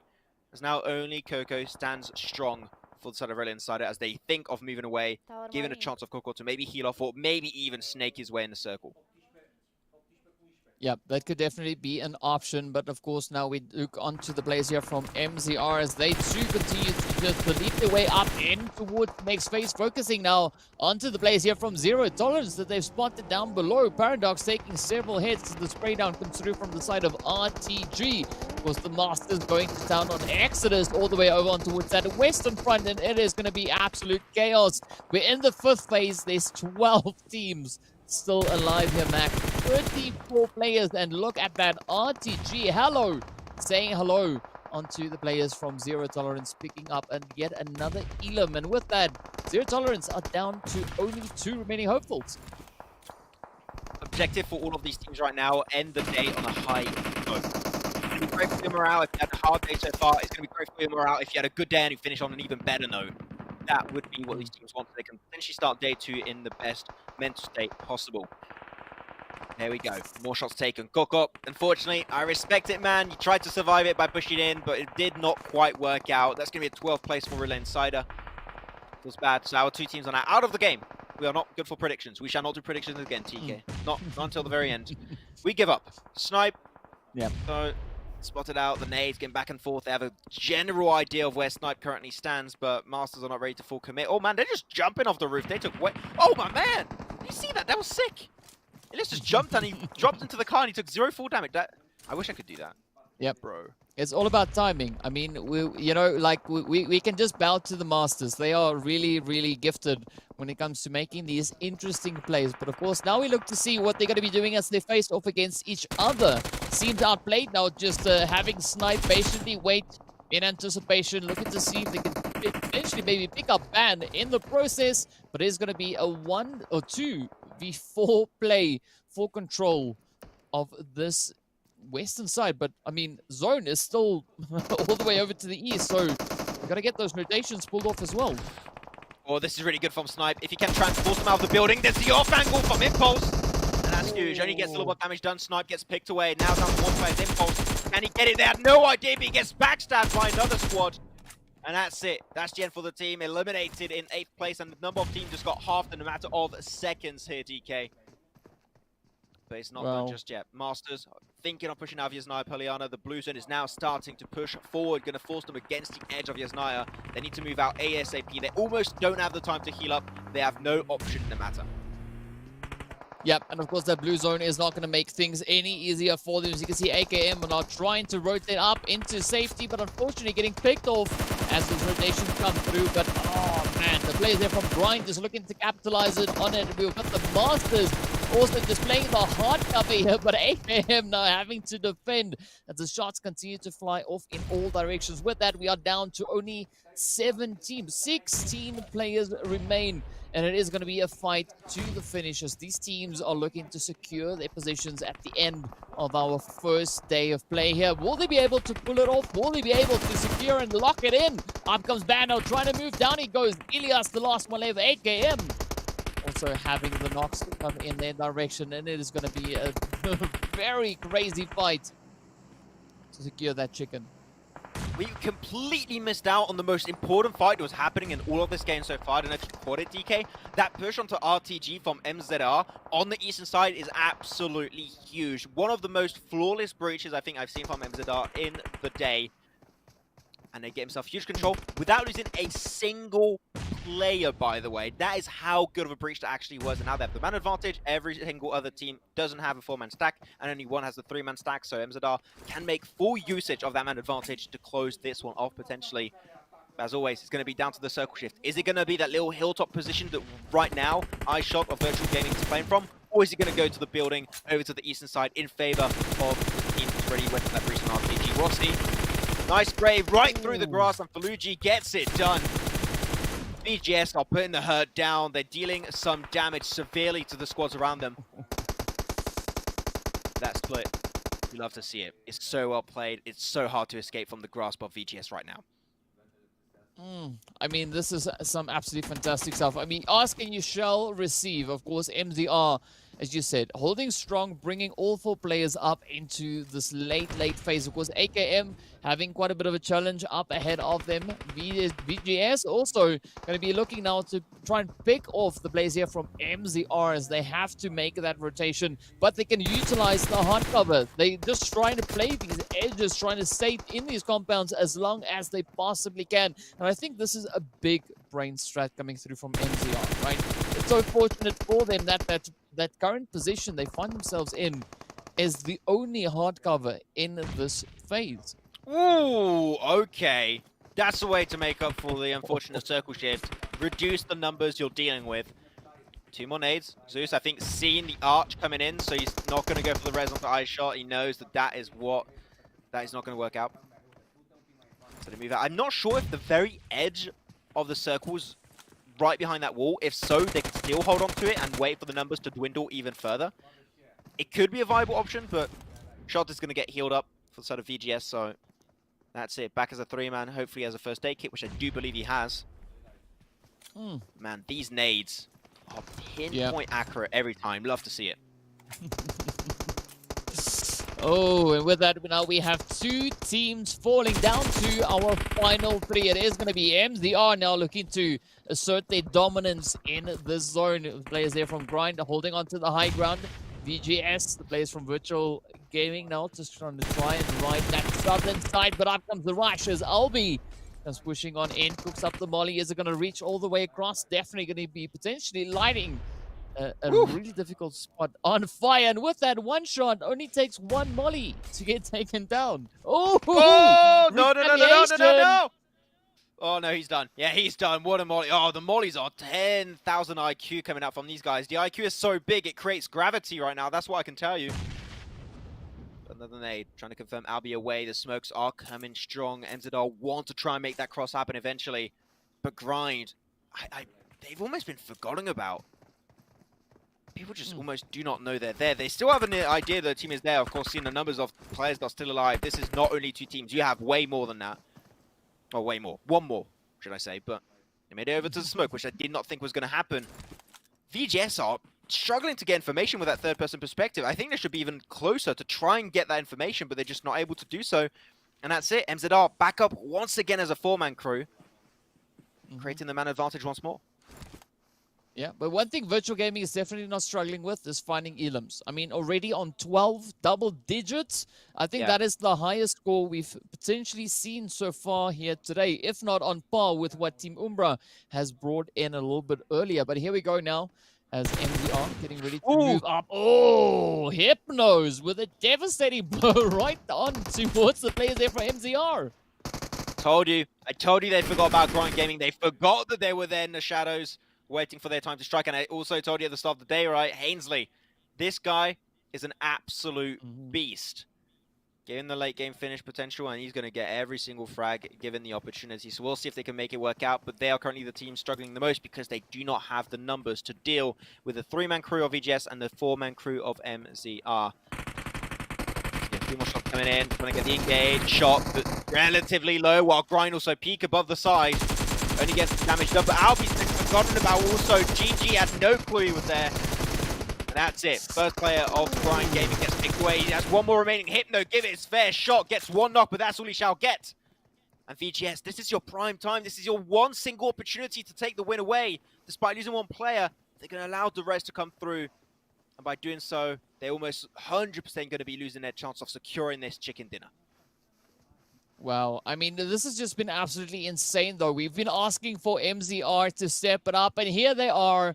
One of the final 2 teams left in this match, going up against the side of Virtual Gaming. But I gotta say, though, Virtual Gaming, they've just brought it in, and up comes Baluji with a fantastic hit once again. Zeus now on the opposite end. MZR reduced down to 2 players. It is going to be a pretty insane play as Virtual Gaming are looking to take the chicken home. Will they be able to get the job done? The rush comes in, and MZR secure themselves the victory. I think we need to ask more teams to step up more often, because what a step up that was coming through from MZR. Yeah, a team that we wanted to see perform really well coming into this, right? A team that has some weight when it comes to the African region of PUBG Mobile Esport, and finally they do deliver in this final game. And we talked about it in the middle of the game, right? There was a play that we completely missed on the camera, but it was one that was yet so important. It was that push onto RTG's compound that was so good that they were able to not only win the fight entirely and get extra 4 eliminations, but also get themselves the fight flawlessly and remain as a 4-man crew to then huge man advantage to take the fight versus the other teams that were battling for that little high ground position on the west. It was so simple, yet so effective. This is the type of gameplay you love to see, and when it's played perfectly, it is always a real piece of cake to see play. So how many eliminations actually was they got into? 8, 9, 10, 11. They got themselves 11 eliminations in this game for the side of MZR. But as you said, the team that got himself a lot of eliminations in this one is VGS. They stepped up big time, zoning teams away from that southern side of the circle, making sure they held on with that 3-man split. It's a split that is simple also, but yet effective, and they played it down to a T. Yeah, but I gotta say, what a way to close it out, though. I mean, this was an absolutely fantastic Erangel to come through. And of course, speaking of how fantastic that was, we have our match results as well to see what the point situation is. But I gotta say, though, I mean, I'm super excited to see what the remaining days will bring in, because look at these elims: 11, 12, 9, 7. Oh yeah, I thought you were going to continue. I was like, yeah, those are numbers. Yeah, but it's very top heavy in eliminations alone, and then you have a drastic drop off like 3, 2, 4, 4. So yeah, Master Esport, Grind Gaming, Virtual Gaming, and also MZR Esports Africa looking absolutely dapper on this 5th and final game of the first day here of the PMPL Africa Qualifier 2022 Spring. We'll see, of course, how the overall rankings go. I am not sure 100% if we're going to look at the overall rankings. I hope so. That would be pretty cool. But we're going to be now heading on over to our second page to see exactly what is going down for the bottom teams and see what changes need to be made.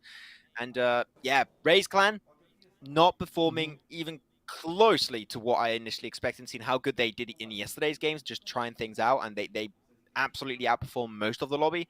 So yeah, I think that now they've got to come into tomorrow, and the third day was a big change of mindset and strategy, because today is definitely not worked out, especially their Sanhok. I think we can both agree on that one, DK. Their Sanhok drop and how they play the early game versus Team Unique needs to change. Go for the circle a little bit earlier, and you should be good to go. But yeah, RAZE Clan, in my eyes, is a team that I want to see drastically improve for day 2. Yeah, I'm right there on board with you on that one. And who knows, you know, maybe the PUBG gods, the RNG gods would say yes, because we asked for MZR to step up and they delivered. Not only did they deliver, they brought home a chicken and an absolutely fantastic amount of elims to come in alongside that. But I got to say, though, I mean, today's gameplay was absolutely on fire. I mean, all three of the Erangels were just something else, right? Miramar was also quite a challenging play to come through. I'd like to see a little bit more on the side of Sanhok, but the teams, I'm not quite sure if it's maybe because it was only the second match and the first Yeah. one there for Group B and Group C, but definitely looking to see an improvement on that coming into tomorrow's matches. Yeah, I mean, improvements have been made, even I would say throughout today's games in general, right? When it comes to the utility, how teams have been positioning, adapting, especially in these type of circles. We had a lot of edge play in the first few games of the day. Here, teams understood, okay, this is a central circle. You want to try and play onto that one, which they did do. So good to see those little adaptations being made on a game-per-game basis. But we'll see, of course, there are going to be some even bigger changes on a day-per-day basis. But right now, we're going to finally look at the overall rankings for the first time of the day and see how, well, the first time and the last time of the day, as Umbra, of course, as expected, not only here, DK, are they in first place, they're in first place by a huge margin. 19-point lead between first and second in just 5 games. Well, of course, that's not 5 games played for them, but in all of their 3 games played. And also third place, that's 4 games played. It's insane to see them so high up and they only play 3 games. That is absolutely mental. Yeah, I mean, what definitely did a fair good of justice to them was their consistency, right? You were speaking about their consistency. They had 3 games in which they finished in the top 3, so that definitely did reward them with regards to those placement points. But also, we got to look at the eliminations they brought in, right? They are leading the pack as well, sitting on 32 eliminations. So they came into today with a plan. They wanted to be the team to just dominate, and they surely did that. Yeah, also big step up from Grind Gaming that even though they only have 3 matches played, they have 0 chicken dinners, they are still in second place with 53, which is a very, very big statement from these guys. Talked about Hainsley at the start, but also the rest of the team has definitely been backing up Hainsley in big ways. Virtual Gaming, still 4 matches played, so the teams below them like Next Level and Exodus was 3 matches. Even MZR Esports Africa could be a major threat when it comes to tomorrow's matches. Though now we're going to go over to the second page, aka the best page, as you guys know by now. The best page, because we're going to see some teams that are having some up and downs. We saw in Blackjack Esport, they had a very good Miramar. I enjoyed their usage of the high ground position away from Los Leones, but there are some teams a little bit so closer to the bottom right. I'm looking at Super Young Stars that had good positions. DK was like, yes, this is good, I love it, and yet they just tend to stumble towards the finish line. I want to see a little bit more from Super Young Stars and more confidence when they take those fights. Yeah, I have to agree with you on that one. Definitely could look to see a few teams, still dial up their strategies and their performances in tomorrow's games and potentially moving into the final day. But, looking onto the third page, this is where there's not so much of a difference coming into the lower end of that second page. So we could see quite a few teams still potentially leap their way onto that second page. But this is definitely not the spot you want to be in. You want to be very well situated on second page, potentially even on that first page. I don't know if you watched Endgame, but there's a sentence, and I can use it almost for 21st century right now, which is "I love you 3000." That is apparently their very unlucky number. So it's more like "I hate you 3000." So 21st century, we're gonna have to change up the numbers going into tomorrow because that is a rough day. But hopefully their morale is not going to be shattered to pieces. There is still a chance to make it in the top 10. All you need is some good games tomorrow and in day 3 to make things work out. But here we go. Good rankings. Good to see the top teams performing so well. Once again, Umbra absolutely wrecking the lobby today. Top 3 in every single one of their 3 matches played. 2 of those actually resulting in chicken dinner. So they're the only team to have themselves 2 chicken dinners so far in the entirety of the tournament in such a small sample size of games. I love it. But do you have any other highlights you would like to potentially make about some teams that have been playing today that you expected to do good, or maybe teams that have disappointed you, do you want to see come back in the next day? I just want to give a shout out to MZR for bringing it together in this last match. I mean, that was, talk about a comeback. That was a comeback, right? They had a pretty tough start in the other games they played, but this last one, they were just absolutely on fire. Whatever they did in this last match, save that and copy paste into tomorrow and the day thereafter, and they'll have a fantastic time. Yeah, if I have one team that I think has been doing really good is RTG. I think that we've had some small improvements and adjustments made throughout the day, so that's great. Keep it up, guys. I think that these guys can do absolute greatness in our next 2 days of play. But with that said, that's it for the first day here of the PMPL Africa Qualifier 2022 Spring. It's been a great set of 5 games. Congratulations to all the teams who did well. The teams who did not have that good of a day, it's fine. You can come back strong in our next 2 days of play. They'll come in tomorrow and also on Sunday, if I'm not mistaken. Same time, same place. You definitely don't want to miss it. Thank you, DK, for joining me on the desk. My name was Maxman. Join with DK to bring you the action. Hopefully, you guys had a good time, and we'll see you all tomorrow for day 2 of the PMPL Africa Qualifier 2022 Spring.